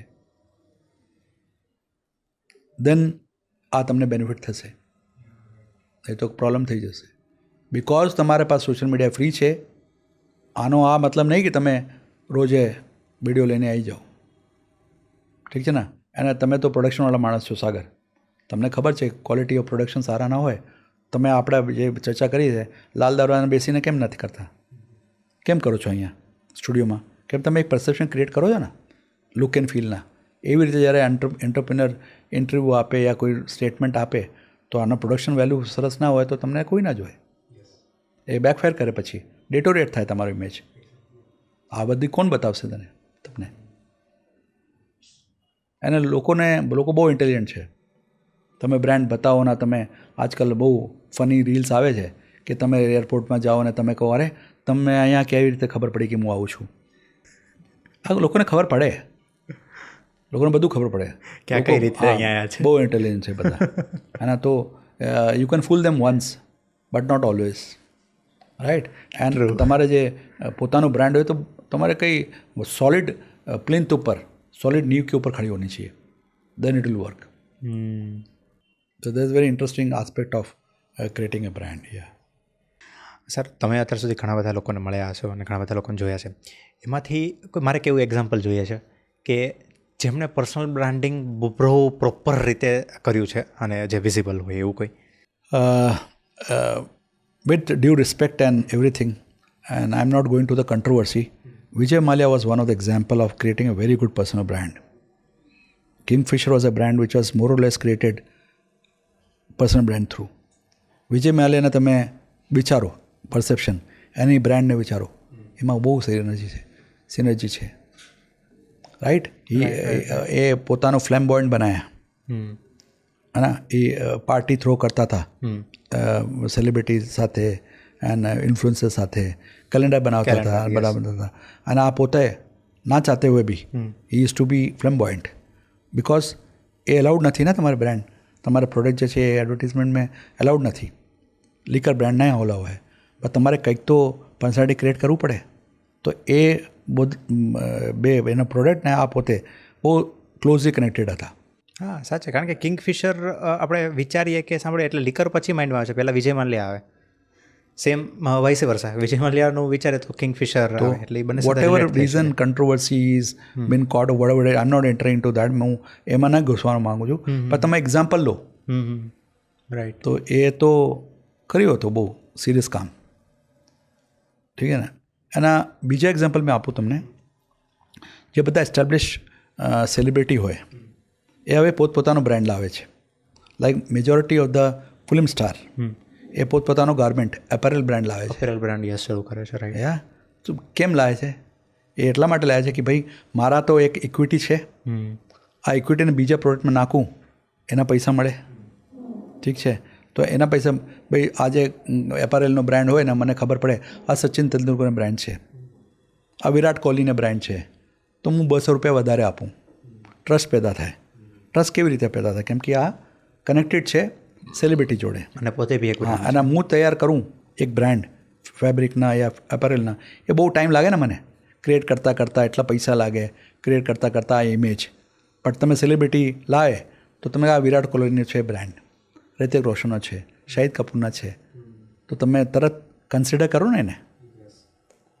તો how a personal brand, a brand, human brand can be leveraged through is apparel brand, થાય એવી રીતે.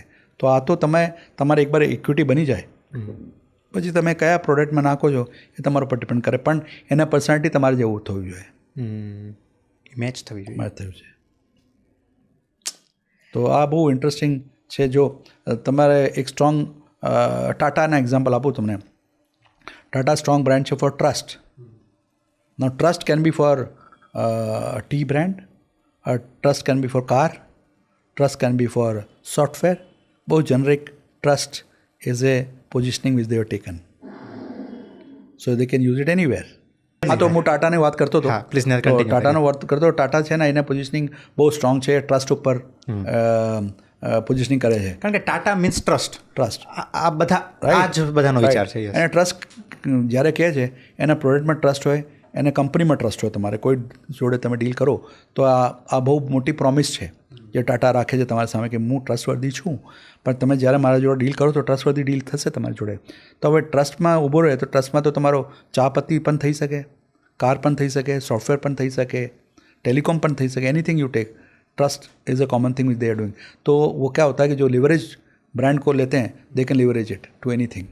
सो दैट्स वाई બહુ ઇમ્પોર્ટન્ટ અગત્યની વાત છે કે તમે તમારી બ્રાન્ડની પોઝિશન એટલી સ્ટ્રોંગ કરો કે તમે બીજા કેટેગરીમાં પણ નાખી શકો, સિમિલર એક્સટેન્ડ કરી શકો. શું વાત છે, તમે આખું બિલ્ડ કરી શકો. યસ. તો આ તમે એક for example Maggi, may be whatever control, Maggi is a brand. Maggi નૂડલ્સમાં આવ્યા, પછી મેગી કેચઅપમાં આવ્યા, મેગી મસાલામાં આવ્યા, પણ કેમ મેગીને ક્રિએટ કરવાની જરૂરત ના પડે ને પછી મસાલામાં? કેમ કે આ એટલું સ્ટ્રોંગ છે. આ ફાયદો છે તમારા બ્રાન્ડ બનાવવાનો. તમે એક્સટેન્ડ કરી શકો સિમિલર કેટેગરીમાં, કે તમારા ટાર્ગેટ ઓડિયન્સ સિમિલર હોય તો તમે સિમિલર કેટેગરીમાં એક્સટેન્ડ કરી શકો. બહુ બધી એક્ઝામ્પલો છે જે તમે એક્સટેન્ડ કરીને એના રેવન્યુ આવે ને. એન્ટરપ્રેન્યોર તો આવી રીતે વિચારશે કે હું કેમ લિમિટ થઉં આવી રીતે. બહુ બધા એક્ઝામ્પલ છે. લાઈક આ recent example shaving company, Bombay shaving company. Yes. So they are not limited only to shaving creams, right? They have now entered into females also. તો they extending જો બ્રાન્ડ છે બોમ્બે શેવિંગ એને ક્રિએટ કરો ને આ બ્રાન્ડને તમે કેવી રીતે એક્સટેન્ડ કરી શકો, a smart way of doing business. Okay sir, જ્યારે તમે આટલા બધા ગુજરાતી બિઝનેસમેન સાથે વર્ક કર્યું છે અને ગુજરાતી બ્રાન્ડ સાથે લગભગ હમણાં આપણે વાત થઈ કે છેલ્લા 30-35 વર્ષથી ઓલમોસ્ટ 91થી તમે ગુજરાતમાં કામ કરી રહ્યા છો, તો થોડુંક એના વિશે વાત કરવી છે, કારણ કે આપણે ગુજરાતમાં બેઠા છીએ, ગુજરાતીમાં વાતચીત કરીએ છીએ, તો ગુજરાતી બિઝનેસમેનો વિશે વાત કરીએ. સબસે પહેલે હું સેલ્યુટ કરું છું બધા એન્ટરપ્રેન્યોરને ગુજરાતમાં, જે મને બહુ બધી એક્સપિરિયન્સ આપ્યું છે, બહુ બધી નોલેજ આપ્યા છે, બહુ બધી રિસ્પેક્ટ આપ્યા છે. Salute to them. અને હવે આવું છે કે તમે you can take me out of a Gujarat, but you can take Gujarat out of me. શું વાત આવી રીતે આવા થઈ ગયા છે સિચ્યુએશન, પણ સારા છે and I M proud of it. આ બધા એન્ટરપ્રેન્યોર નાના હોય મોટા હોય, હું બહુ ઇન્ટરેક્ટ કર્યું છે અને હું બહુ શીખ્યું છું. તમે આવું કહો કે આમાં બહુ ધગસ હોય, આમાં ફોર્થ સાઇટેડનેસ હોય, વિઝનરી હોય, રિસ્ક ટેકિંગ એબિલિટી હોય, એ બધા માટે હોય. હું આ તો ટેક ઇટ ફોર ગ્રાન્ટેડ કે યસ આ તો થવું જ જોઈએ, એ તો હોવું જ જોઈએ. ઠીક છે ને. આ સિવાય તમારી પાસે તમે એન્ટરપ્રેન્યોર ના બની શકો. પણ મારા પર્સનલ એક્સપિરિયન્સ આવું છે કે આ મોટા બનવા માટે છે ને એના પર બહુ એમ્પેથી હોય છે, એને રિલેશનશિપના બહુ ઇમ્પોર્ટન્સ આપે છે આ ગુજરાતી એન્ટરપ્રેન્યોર્સ. ઓકે, એટલે કઈ રીતે, એટલે ગુજરાતી જે એન્ટરપ્રિન્યોર છે એમાં અલગ શું છે બીજા કરતાં? શું my interaction with them is that કે they believe in relationship, they believe in emotional things, they believe in empathy. And I have seen, મેં આ મારો એક્સપિરિયન્સ છે, જે મોટા મોટા એન્ટરપ્રેન્યોર્સ છે એ મોટા એટલા માટે નથી બન્યા કે ટર્નઓવર બહુ મોટા હતા. એ ટર્નઓવર એટલા બન્યા કેમ કે એના પાસે બહુ એમ્પેથીને એ બહુ ઇમોશન્સ હતા, એટલા માટે બન્યા. હું તમને એક્ઝામ્પલ આપું. હું બહુ ફોરમમાં એક્ઝામ્પલ આપ્યો છે. એના હું એક ક્લાયન્ટ છે મારા પિછલા 15 વર્ષથી, અને મારા આ જ્વેલરીના બ્રાન્ડ છે ને, અમદાવાદના સૌથી મોટી વિશાલ શોરૂમ છે, 4 માળના છે. અને આને જે ટ્રાફિક છે એવું દરેક ટાઈમ હું જાઉં ને ટ્રાફિક ફૂલ હોય, એવું લાગે બિગ બજારમાં આવી ગયા તમે, એવી રીતનું હોય બિલ્ડિંગમાં શોરૂમમાં એટલો ટ્રાફિક. હા.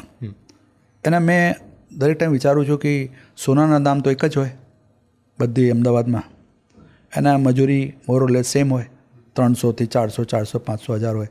આ તો ડિફરન્સ જેવી રીતે તમારી કારીગરી હોય એમાં, તો પણ એના શોપમાં કેમ ભીડ હોય છે આટલું? તો આના આવું સિક્રેટ શું છે? તો સિક્રેટ મેં મતલબ જાણવાની કોશિશ કરી. તો હા, રેન્જ હોય છે, ઇન્વેન્ટરી બહુ હોય છે, કસ્ટમર સર્વિસ બહુ હોય છે, પણ કસ્ટમર સર્વિસનો લેવલ જ બીજું હોય. હું તમને એક એક્ઝામ્પલ આપું. હું છું ને આ 15 વર્ષથી કોઈ દિવસ એના ઓફિસમાં ગયો હું, એના કોન્ફરન્સમાં મિટિંગ કર્યા હોય બહુ રેર છે. મેં દરેક ટાઈમ ફ્લોરમાં બેસ્યો એને જોડે, એના ફ્લોરમાં એના કેબિનમાં, કેમ કે એનો કસ્ટમર આવે, ફ્લોટિંગ કસ્ટમર એના જોડે વાત કરે જાય, આવી રીતે મેં જોયું તાકે મને શીખવું મળે. એને કસ્ટમર કેવી રીતના વાત કરે, કેવી રીતના ઓબ્જેક્શન કરે, કેવી રીતનો કમ્પ્લેન કરે, એ જાણવા મળે મને. એ હેન્ડ્સ ઓન એક્સપિરિયન્સ મળે. તો હું કેબિનમાં બેસેલો હું, તો લોકો આવે, યંગ માણસ, એના પગે લાગે પહેલાં, એના પછી ખરીદવા જાય. તો મેં પૂછ્યું એને કે તમારા રિલેટિવ છે? કે ના, એના દાદા મારા ત્યાંથી ખરીદતા હતા, પાપા ખરીદે છે, હવે છોકરાનું લગ્ન થાય છે તો એ આવે છે. એવા 3 પેઢીથી. હા, એવી રિસ્પેક્ટ છે, પગે લાગીને પછી જાય અંદર લેવા માટે. એના સિવાય એક એક્ઝામ્પલ બહુ ઇન્ટરેસ્ટિંગ હતો કે હું બેસેલો હતો તો એક ફેમિલી આવ્યો.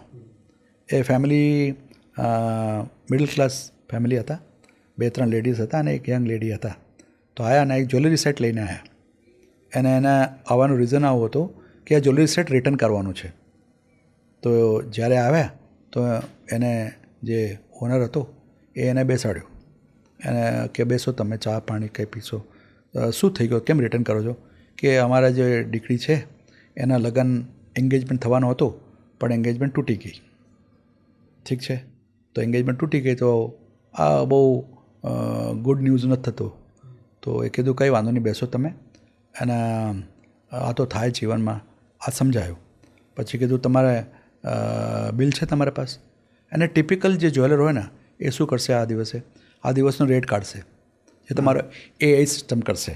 કારણ કે ડે ટુ ડે રેટ જે ચેન્જ થતો હોય એ પ્રમાણે. એ ઓછા હોય તો ઓછા આપશે તમને, વધારે હોય તો જે ભાવમાં લીધા હોય એ ભાવ જ આપશે.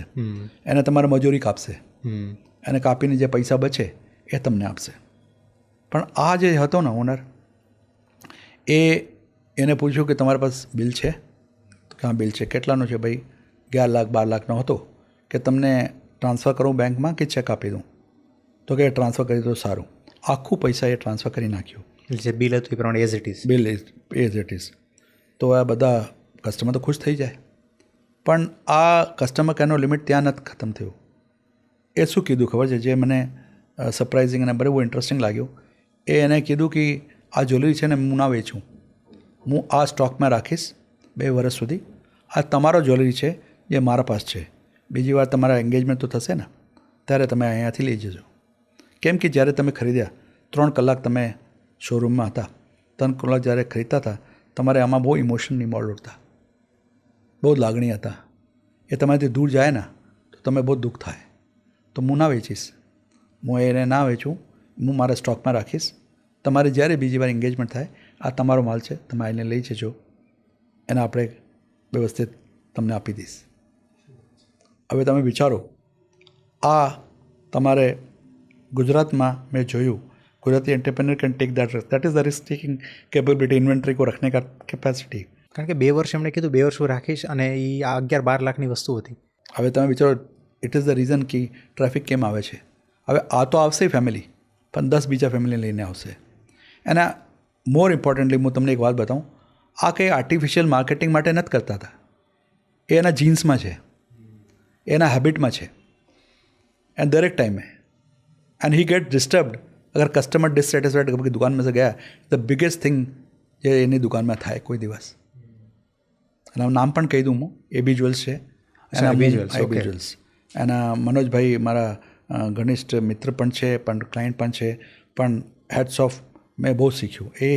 એ આ ઇન્ડસ્ટ્રીમાં ઇન્સ્ટિટ્યૂટ છે, you can say is in university. અને એવરી ડે મારે તો બહુ શીખવું મળે. જ્યારે પણ જાઉં છું હું શીખું છું. આવી રીતે એક ઓર બીજા એક્ઝામ્પલ આપું, જે તમે કીધું કે આ ડિફરન્ટ કેવી રીતે છે. એમાં હું કહું કે આ કહેવાય કમ્પેશન મીટ્સ કોમર્સ. આ બધા એન્ટરપ્રેન્યોર છે ને, એમાં compassion meets commerce. If you see Tata is also compassion meets commerce. એ પહેલાં સોસાયટીના વિચાર્યા, પછી બિઝનેસના વિચાર્યા. આ જો પહેલાં સોસાયટીને વિચારે, બિઝનેસ પછી વિચારે, તો બિઝનેસ अपने आप આવે, મતલબ अपने आप आएगा आपके पास. એમાં તમારે કંઈ વિચારવાની જરૂર ના પડે. પણ એટલા લોંગ સાઇટેડ, એટલા બિગ હાર્ટેડ એન્ટરપ્રેન્યોર તમને ક્યાં મળે. તમને બીજા એક એક્ઝામ્પલ આપું. મારા એક ક્લાયન્ટ હતા, બહુ રિસ્પેક્ટેડ નેમ છે ઇન્ડસ્ટ્રીમાં, રિયલ એસ્ટેટમાં. તો રિયલ એસ્ટેટમાં કોરોનાનો ટાઈમ હતો. કોરોના ટાઈમમાં 750નો ટાઉનશીપ બનાવ્યા. અને ટાઉનશીપ પછી છે ને, અમારે કોરોના ટાઈમમાં બહુ એડવર્ટાઇઝમેન્ટ કરી, અને બહુ કેમ્પેન કરી, બહુ પ્રમોશન કરી, અને બહુ એફર્ટ નાખ્યા, અને 500 ફ્લેટ વેચાઈ ગયા. અને આ ટાઈમે કોઈનો વેચાતા નહીં, પણ આનો વેચાઈ ગયા. કારણ કે બહુ ટફ ટાઈમ હતો. બહુ ટફ ટાઈમ હતો, તો પણ અમારે વેચાઈ ગયા. તો આ એઝ એ રિચ્યુઅલ આ શું કહ્યું કે અમને એક પાર્ટી રાખી કે બધા ફેમિલી જોડે આવજો અને આપણે ત્યાં સેલિબ્રેટ કરીએ. તો અમે બધા ગયા. અને એને ટિપિકલ હેબિટ હતી કે કોઈ દિવસ ક્રેડિટ ના લે. પોતે કે મેં કર્યું કોઈ દિવસ ના કહે. આ ગુજરાતી એન્ટરપ્રેન્યોરનો બહુ ખાસિયત છે, ક્રેડિટ ના લે. એ બધાને ક્રેડિટ આપે કે તમારા માટે થયું, તમે રાત દિન ઊભા રહ્યા, તમે મહેનત કરી, બધાને એક કીધું. તો બહુ ઇન્ટરેસ્ટિંગ હતું, બહુ મોટિવેટિંગ હતું.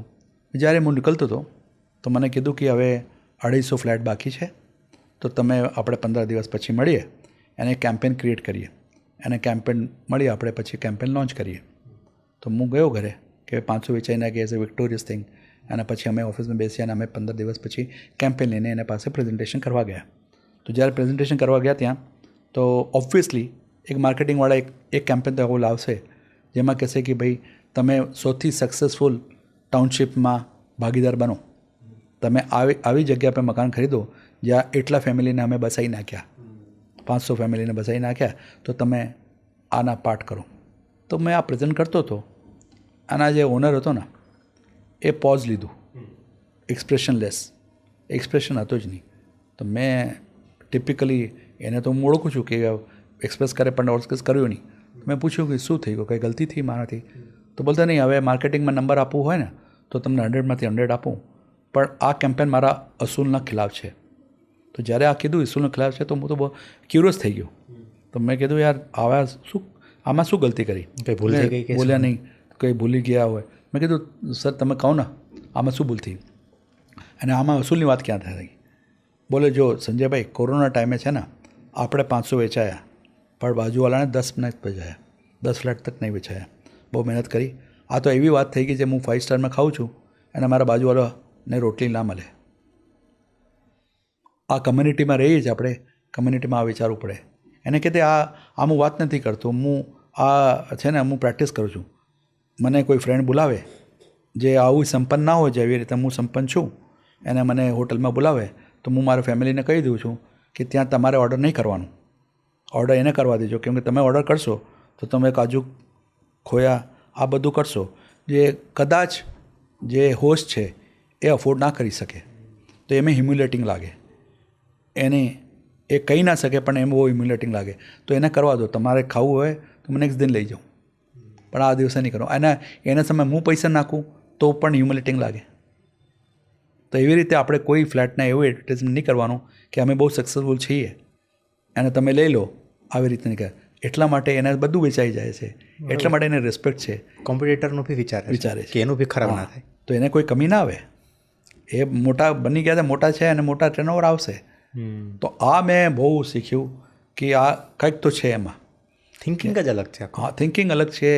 એ આ જે એન્ટરપ્રિન્યોર થિંકિંગ કર્યા છે એ મોટા બન્યા છે.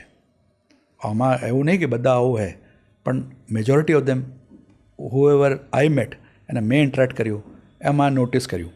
એના એક બહુ ઇન્ટરેસ્ટિંગ વાત મેં તમને કહું. મારા જોડે 4 માણસો હોય, કદાચ 3 માણસો આ નોટિસ ના કર્યા હોય, તો મને બહુ ઇન્ટરેસ્ટ થાય છે આ નોટિસ કરવામાં કે આ બિઝનેસ તો બધું કરે છે, પણ આ માણસને મોટા કોણ બનાવે છે? શું વાત છે જે મોટા બની ગયા છે? પૈસા નાખો, પૈસા મળે, એ તો તમને એફડીમાં મળે, મ્યુચ્યુઅલ ફંડમાં મળે, શેરમાં નાખો તો મળે, પણ આ બિઝનેસમાં કેવી રીતે બની ગયા? અને બીજી વાત, તમે ઇન્ટેલેક્ચ્યુઅલ હોય ને, તમે કંઈ વેલ્યુડેશન કરતા હોય તો એની રિસ્પેક્ટ બહુ કરે છે. એ હું મારા પોતાનું એક્ઝામ્પલ દઉં કે જ્યારે હું જતો હતો, મારે એક જ ટેન્શન હતું कि मैं ऐसा क्या वैल्यू दूँ उनको जो उनको नहीं पता है या उनके पास नहीं है. The day you give value, the day you add value to their business, they will respect you to their core. If I can add, there is 2 saying जो गुजराती एंड पर्टिकुलर अहमदाबादी कहते हैं ना कि આપણા માટે શું. પીપલ મેં think it as a funny, મતલબ લોકોને લાગે કે આ મજાકની વાત છે, પણ આ મજાકની વાત નહીં, આ તમારે શીખવાડવાની વાત છે કે તમે જ્યારે આ પ્રૂવ કરી શકો કે આપણે તમારા માટે શું. હું તમને પિચ કરું છું, હું તમને બિઝનેસ પ્રપોઝલ આપું છું, બટ તમે કોર લાઈન આ બતાવો ને કે તમે મને જોડે જોડાવશો તો તમારા માટે આ થશે, તમારા માટે શું જવાબ હું આપીશ. જ્યારે તમે જવાબ આપશો, જ્યારે તમે any business entrepreneur will think like that ના, કે હું તમારી જોડે જોડાવ તો મને શું ફાયદો થાય. એમાં ખરાબ વાત નહીં, પણ તમને શીખવાડી દે. અને તમે દરરોજ આ વિચારો ને કે આ પ્રેઝન્ટેશન કરું, આમાં હું એન્ટરપ્રિન્યોર બતાવું કે તમારા માટે આ શું, તમારા માટે શું બેનિફિટ થશે. એને ગુજરાતી એન્ટરપ્રિન્યોર બહુ ડાઉન ટુ અર્થ હોય છે, ગ્રાઉન્ડેડ હોય છે. એના કંઈ ફરક નહીં પડતી તમે ક્યાંથી આવ્યા છો, લંડનથી, અમેરિકાથી તમે કેટલા મોટી કંપનીને સેવા કર્યા હોય એ વધારે ફરક ના પડે, પણ તમે આ જવાબ આપો ને કે તમારે જોડાવથી તમને શું ફરક પડે, આપણા માટે શું, તો થઈ જશે તમારું કામ. Then they will start respecting it. And that is the most important thing for any Gujarati entrepreneur and they have taught us.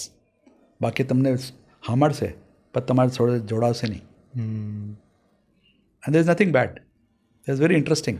And that has taught me ना, मेरे को तो यहाँ तक वही चीज़ लेके आया है कि आपको जब भी प्रेजेंटेशन आप ये सोचो यार कि मैं प्रेजेंटेशन कर रहा हूँ, उनको बेनिफिट क्या होने वाला है. सही है. એને શું બેનિફિટ મળશે. If there is no benefit then I am talking nothing else. And he wants that. मतलब वो जो एंटरप्रेन्योर उसको चाहिए कि તમારા મારા માટે શું યાર બતાવો, है ना. એને બિઝનેસ ઓરિએન્ટેડ હોય યાર.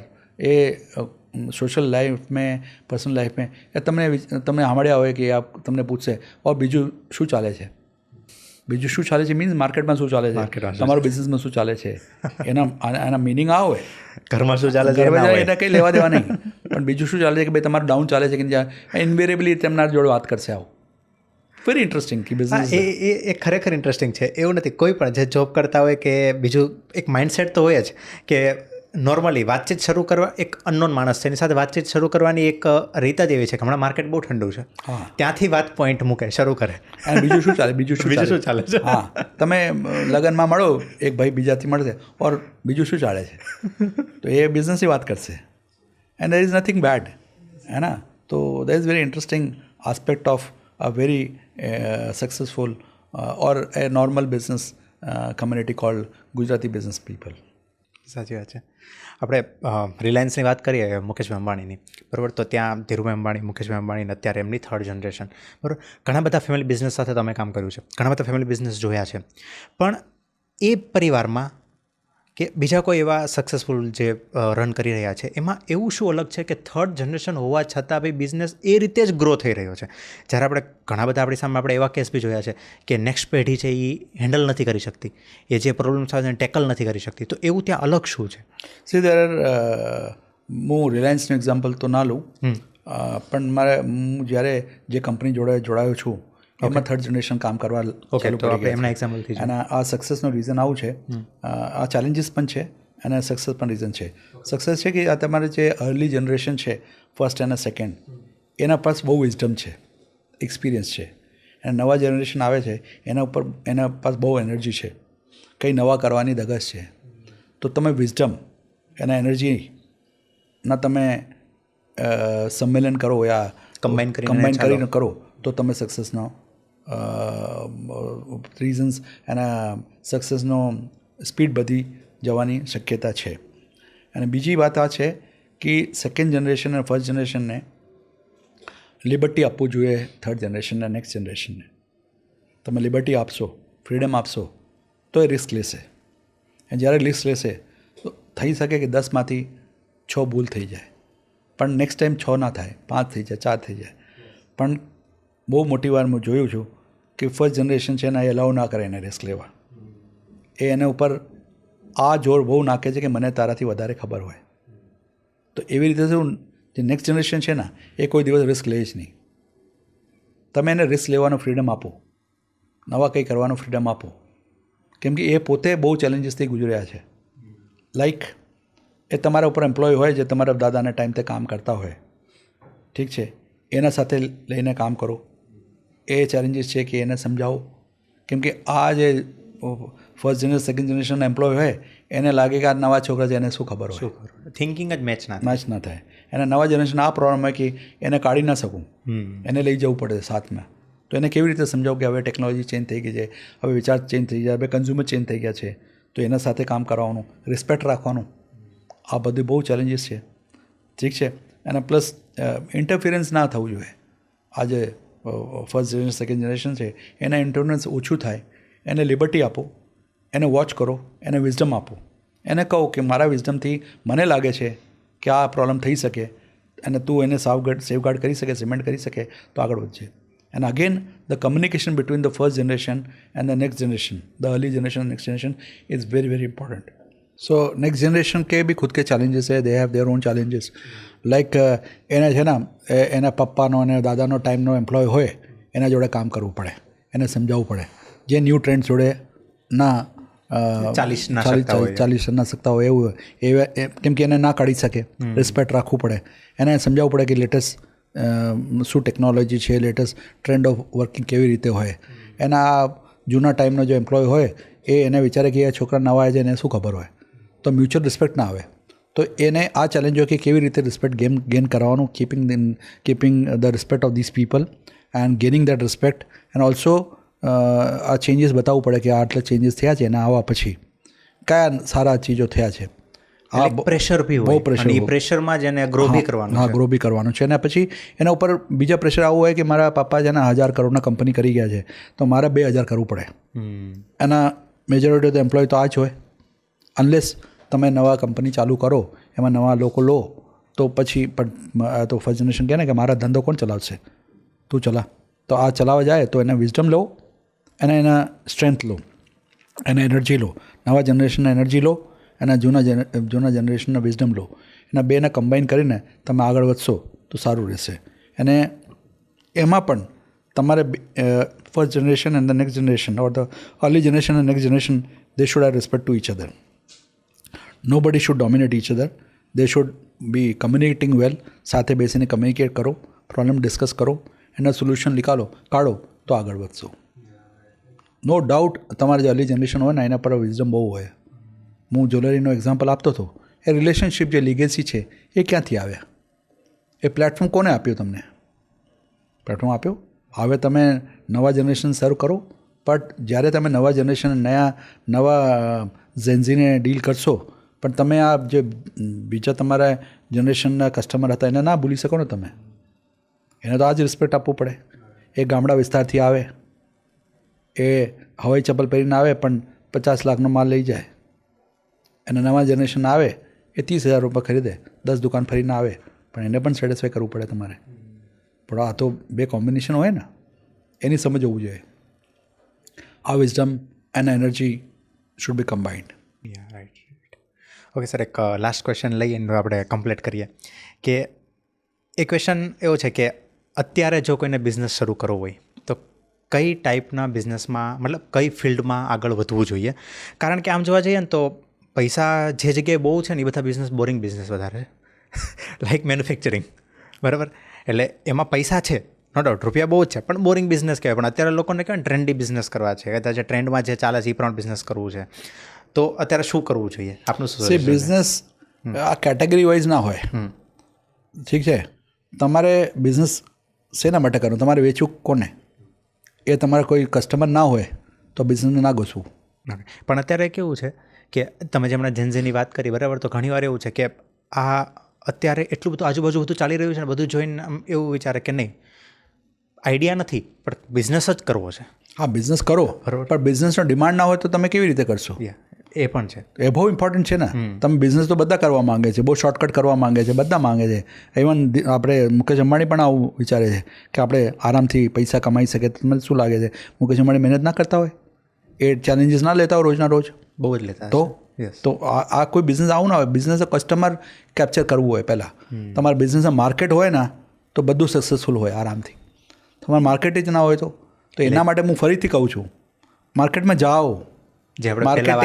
માર્કેટિંગમાં વર્ડ માર્કેટ આવે છે સાહેબ, માર્કેટિંગમાં વર્ડ માર્કેટ આવે છે. એના માર્કેટમાં ના જઈને તમે કેવી રીતે બિઝનેસ કરશો?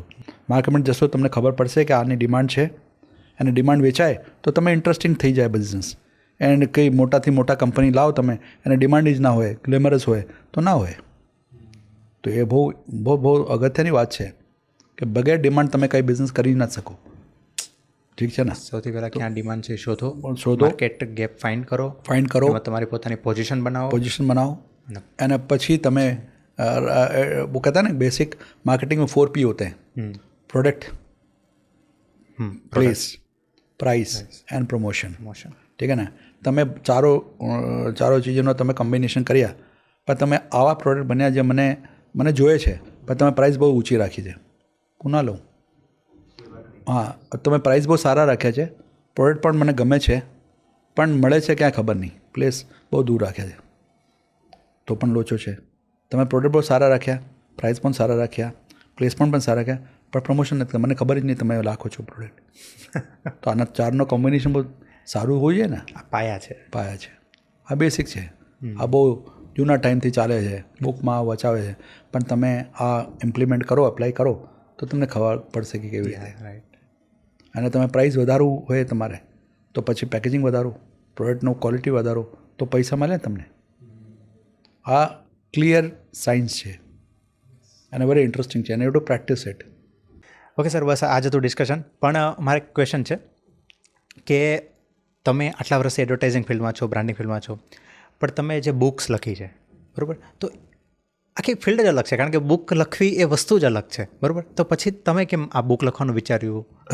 પાછળનો તમારો થોટ શું છે? થોટ આવો હતો, મને મારા ક્લાયન્ટ ફ્રેન્ડ્સ એ મોટિવેટ કર્યું છે આ બુક લખવા માટે.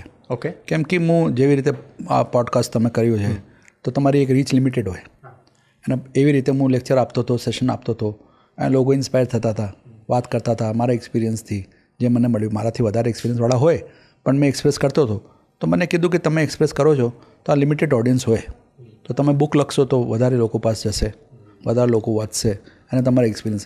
અને મેં કોઈ બુક ફિક્શન નથી લખ્યું. મેં બધી જે બુક લખ્યું છે એ મારા પોતાના એક્સપિરિયન્સથી લખ્યું છે, અનુભવથી લખ્યું છે, અને મેં જે ઓબ્ઝર્વ કર્યું એ લખ્યું છે. મારી ફર્સ્ટ બુક હતી હાફ ક્લાસ ફૂલ. હાફ ક્લાસ ફૂલ મારા જે પહેલાં નોકરીમાં જે એક્સપિરિયન્સીસ હતા એના 12 સ્ટોરી મેં લખ્યું. એ સર, એ બુક હું એકચ્યુઅલી મારી બેગમાં ઓલવેઝ મારી સાથે હોય છે એ બુક. અને એમાં છે ને કમાવાની વાત નહીં, આમાં મેં શું કમાયો છે કે મને રિસ્પોન્સ મળ્યો બહુ. મને આ ટાઈમે લેટર આવતો હતો અને હું તમને લેટર કહું કે આ એક ભાઈ હતા, મને કહે કે હું વલસાડથી ટ્રેનમાં બેસીને અમદાવાદ બરોડા આવતો હતો અને રિઝાઇન કરવા માટે કે બહુ કંટાળી ગયો કંપનીથી ને મને ક્વિટ કરવાનું હતું. એના હાથમાં એને બુક હતી, એને વલસાડથી આવતા આવતા બુક વાંચી. બહુ નાની બુક હતી, 60 પાનાની બુક હતી, પણ 12 સ્ટોરી હતી ફેઝ વાઇઝ. એને એ વાંચતો હતો અને બરોડા આવ્યો ને ડિસાઇડ કર્યું કે મારે રિઝાઇન નહીં કરવાનું. એ મને લખ્યું લેટર. પછી એક પ્રોફેસર હતા આણંદમાં, એ કીધું મારે બહુ ડિપ્રેશનમાં આવી ગયો ને મારે કંઈ કામ કરવાનું નહીં, હું રિઝાઇન કરવા ગયો હતો. તો ડાયરેક્ટર કીધું એને કે તમે લંચ પછી આવજો. તો લંચ સુધી શું કરવાનું? તો એ લાઇબ્રેરીમાં ગયા. લાઇબ્રેરીમાં એના હાથમાં આ બુક આવી ગઈ, એને બુક વાંચ્યું. બુક વાંચવા પછી ડિસાઇડ કર્યો કે મારે ક્વિટ કરવાનું નહીં. અને આ જે પ્રોફેસર હતા ને, આ જે ડાયરેક્ટર છે આ ઇન્સ્ટિટ્યૂટના, તો આ જે તમને હાઈ મળે છે એ બહુ મુશ્કેલ છે તમને ક્યાં મળશે. અને હું પોતાને બડાઈ નથી કરતો, પણ આ મેં એક્સપ્રેસ કર્યું કે મારી જોડે આવું થયું હતું, તો આ થવાનો નોર્મલ છે કે અબનોર્મલ નથી, આ કરું. અને પછી મેં માર્કેટિંગના બુક લખ્યો એક. માર્કેટિંગમાં જે મેં જોયું રસ્તામાં આ લખ્યું. હું તમને એક દાખલા એક એક્ઝામ્પલ આપું. તમે ટ્રાફિક ઝોનમાં જાઓ છો, ટ્રાફિક ઝોનમાં તમે મળે છે લોકો ઇનોવેટિવ પ્રોડક્ટ વેચતા હોય, ઠીક છે ને, પણ મેં એને ટાઇટલ રાખ્યો 90 સેકન્ડ સેલ્સ પિચ. તમને 90 સેકન્ડ મળે છે, રાઈટ. 90 સેકન્ડમાં તમે આઈડેન્ટિફાય કરો છો કે તમારા કસ્ટમર કોણ છે. આઈડેન્ટિફાય કરીને તમે એને નીડ હોય તો એને આપો છો, પૈસા લો છો અને નીકળી જાઓ છો. એને તમારી રોજીરોટી ત્યાંથી ચાલે છે. 90 સેકન્ડમાં તમે ડિસાઇડ કરો છો તમારા કસ્ટમર કોણ છે, કેમ કે સિગ્નલમાં 90 સેકન્ડ મળે છે તમને. 90 સેકન્ડમાં તમે વેચી નાખો છો. એના દરેક ટાઈમે તમે શું વિચારો, નવા પ્રોડક્ટ આવે છે તો એને સપ્લાય ચેઇન કેટલું તગડું હોય કે તમે આ ટ્રાફિક ઝોનમાં જ્યાં જોવો છો એ નેક્સ્ટ ટ્રાફિક ઝોનમાં જોવો છો. એના આ સ્ટોક રિપ્લેનિશ થઈ જાય, નવા કંઈ બીજા આવી જાય. આ એટલું ઇન્ટરેસ્ટિંગ હોય કે તમે મજબૂર થઈ જાઓ જોવા માટે. હા, ફોર એક્ઝામ્પલ તમે ફૂલ હોય હાથમાં, તો આ 70 સાલના માણસને એમ નહીં એમ કે યંગ માણસને ત્યારે જાય, એને એટ્રેક્ટ કરે. એ ખીલોના હોય તો છોકરાઓ પાસે જાય, એને ખબર બમ્પર ટુ બમ્પર ગાડી હોય તો ત્યાં છોકરાઓ ક્યાં, છોકરાઓ સામે કહે તાકી એ જીત કરે, એને ટ્રાન્ઝેક્શન થઈ જાય. હે ને, એ એટ્રેક્ટ કરે છે, ઇન્ટરેસ્ટ ક્રિએટ કરે છે, ડિઝાયર કરે છે, એન્ડ દેન એક્શન લે છે લોકો. અને આપણા 6 સાલ સુધી માર્કેટ પ્લાન ને બિઝનેસ પ્લાન બનાવીએ છીએ. તો આપણે તો અહીંયા તમારી ઇન્સ્પિરેશન છે, અહીંયા ઇન્સ્પિરેશન ટ્રાફિક સિગ્નલ ઉપર છે તો છે ને. તો આવા બધા ઇન્સિડન્ટો મેં આ બુકમાં લખ્યા કે આ કેમ ઇન્સ્પિરેશન નથી લેતા. But the basic purpose was to reach more people, not to get them influenced or to make sure that they read and experience it and make this industry a better place, this society a better place, right? We all complain, हम सब complain करते हैं कि sir ये तो नहीं कर रहा है, जेंजी ऐसा है, वो है ये, पर आप क्या कर रहे हो उसके लिए? इन्वेरिएबली जब मैं लोगों से मिलता हूँ, लोग यही कंप्लेन कर रहे होते कि यार इन परेशान हो गए उन लोग जनरेशन से. पर परेशान तो हो गए आप, पर आपने दायित्व लेके क्या किया है? So do something in the way you can. उस तरह से यू कैन डू दैट, है ना. And knowledge and experience is the only capital which increases when you share. It never diminishes, right. So do that. That is my thought and my wish for everyone to follow that. Okay sir, thank you. So હા, બહુ જ મજા આવી આજે વાત કરીને. એક ખરેખર જે શરૂઆતમાં કીધું હતું ને એવું થયું કે એક માસ્ટર ક્લાસ હતો અમારા માટે. પણ બહુ બધા ક્વેશ્ચન કહેવાય ને કે હજી ક્રિએટ થતા હતા, બરાબર. પણ એ આ શરૂ જ રહેવાનું છે, ક્વેશ્ચનનો ક્યારે એન્ડ નથી આવવાનો, બરાબર. અને ખાસ કરીને ઓડિયન્સને પણ એક વસ્તુ કહેવા માગીશ કે સર ગુજરાતીમાં બહુ જ અનકમ્ફર્ટેબલ હતા, કારણ કે હિન્દી અને ઇંગ્લિશમાં એમની કમાન્ડ છે. પણ એમને ખાસ કરીને આજે આપણા માટે, આપણી ઓડિયન્સ માટે થઈને એમણે પ્લાન કર્યું કે હું કરીશ ગુજરાતીમાં. સો thank you for that. My pleasure. And જ્યારે તમે પોતાનું ચેલેન્જ કરો ને તો તમે એક લેવલ ઉપર આવી જાઓ છો, કેમ કે તમે ચેલેન્જ કરો એને કંઈક તો તમે પહોંચશો. અને આ મારા માટે બહુ ખુશીની વાત છે કે હું કંઈક થોડુંક વિચાર્યું અને થોડુંક કોશિશ કર્યું. હા સર, પણ તમે બહુ જ સરસ ગુજરાતી બોલો છો, અને એ હું નહીં, એ બધી ઓડિયન્સ કહે છે. Thank you so much. So thank you so much sir. અને બસ અમને આવી રીતે ગાઈડ કરતા રહેજો. ના પક્કા will do many other things. Yes, अपना ब्रांड क्लब का जो है, ब्रांड क्लब का is a very big thing which we are doing for the society, and I have been doing from last 13 years. not a single money taken from anyone and contributing to them every time. Not proud to make this industry a better place, to share knowledges from the best of the industry. Tata के executive director को लेके आया हूँ मैं कि आप बोलो कि wisdom of brands, wisdom of that. आपको मैं साइट का एड्रेस भेजूँगा आपको. सी इंटरेस्टिंग, वेरी इंटरेस्टिंग. मतलब आप जैसे गाय कॉल्ड राजीव चुदासमा, वो फिल्म के पोस्टर्स ही बनाता है और वो बॉम्बे में बैठता है. एक पोस्टर का दाम उसका 1.5 लाख रुपये है. 2 पोस्टर बनाएगा 2.5 लाख रुपये लेगा. आप रिजेक्ट करोगे तो तीसरे का पैसा देना पड़ेगा. और वो आप बोलो करण जौहर से लेके सबके फिल्म के पोस्टर मेजॉरिटी ऑफ देम वो बनाता है. उसका जो साइंस है ना पीछे पोस्टर बनने का, फिल्म पोस्टर बनाने का, गजब सीखने को मिला है. क्या बात. उसका भी रिकॉर्डिंग है पूरा. ऐसे ऐसे लोगों लाओ ताकि इंडस्ट्री को सीखने को मिले, जिसको एक बेटर प्लेस बना सके. बेटर प्लेस में. और उसको आप सीखोगे यार कि आप रिस्पेक्ट करने लगोगे यार. Poster banana not easy. Poster बनाने के लिए शूट नहीं होती है सर. पूरे प्रोसेस में तो क्लिपिंग निकाल के पोस्टर बनानी पड़ती है. तो कभी बैठेंगे तो मैं आपको बात करूँगा कि मैं उनसे क्या सीखा उस तरह से. And it is for every one. कि मतलब ऐसा नहीं है, मैं जब भी ब्रांड क्लब का इवेंट करता हूँ ना, ऐसा नहीं कि दिव्य भास्कर ब्रॉड्स इन, ऑल अखबार वाला विल कम. किसी की जागीर नहीं है ये. Every one will come. आप देखोगे लोगो संदेश का भी होगा, गुजरात समाचार का भी होगा, दिव्य भास्कर का भी होगा. सब मिल के आएंगे साथ. तो that is you should do यार. नहीं तो मेरे को हीरो नहीं बनना है करके भाई आपने बना. आपको नॉलेज हीरो बनाओ. Knowledge should be there. પોડકાસ્ટને અંત સુધી સાંભળવા બદલ આપ સૌનો ખૂબ ખૂબ આભાર. આપ સૌનો આવો જ સપોર્ટ અમને ઇન્સ્પાયર કરે છે કે અમે હજુ પાવરફુલ ગેસ્ટ અને ડીપ કન્વર્ઝેશન આપના માટે લાવી શકીએ. જો તમને આ એપિસોડ યુઝફુલ લાગ્યો હોય તો અમારી ચેનલને સબસ્ક્રાઇબ કરો અને શેર ઇટ વિથ સમવન જેમને આ પોડકાસ્ટ સાંભળવાથી લાઈફમાં હેલ્પ થઈ શકે. અને હા, કમેન્ટમાં ફીડબેક પણ જરૂર આપજો. તમે જ અમને જણાવો કે અમે કયા નવા ગેસ્ટને બોલાવીએ અને કયા નવા ટોપિક પર વાત કરીએ જેથી તમને આ પોડકાસ્ટમાંથી સાચી વેલ્યુ મળે અને તમારા જીવનને ઉપયોગી બને. આવતા એપિસોડમાં ફરી મળીશું. Until then keep listening to the Sagar Kathrotiya show.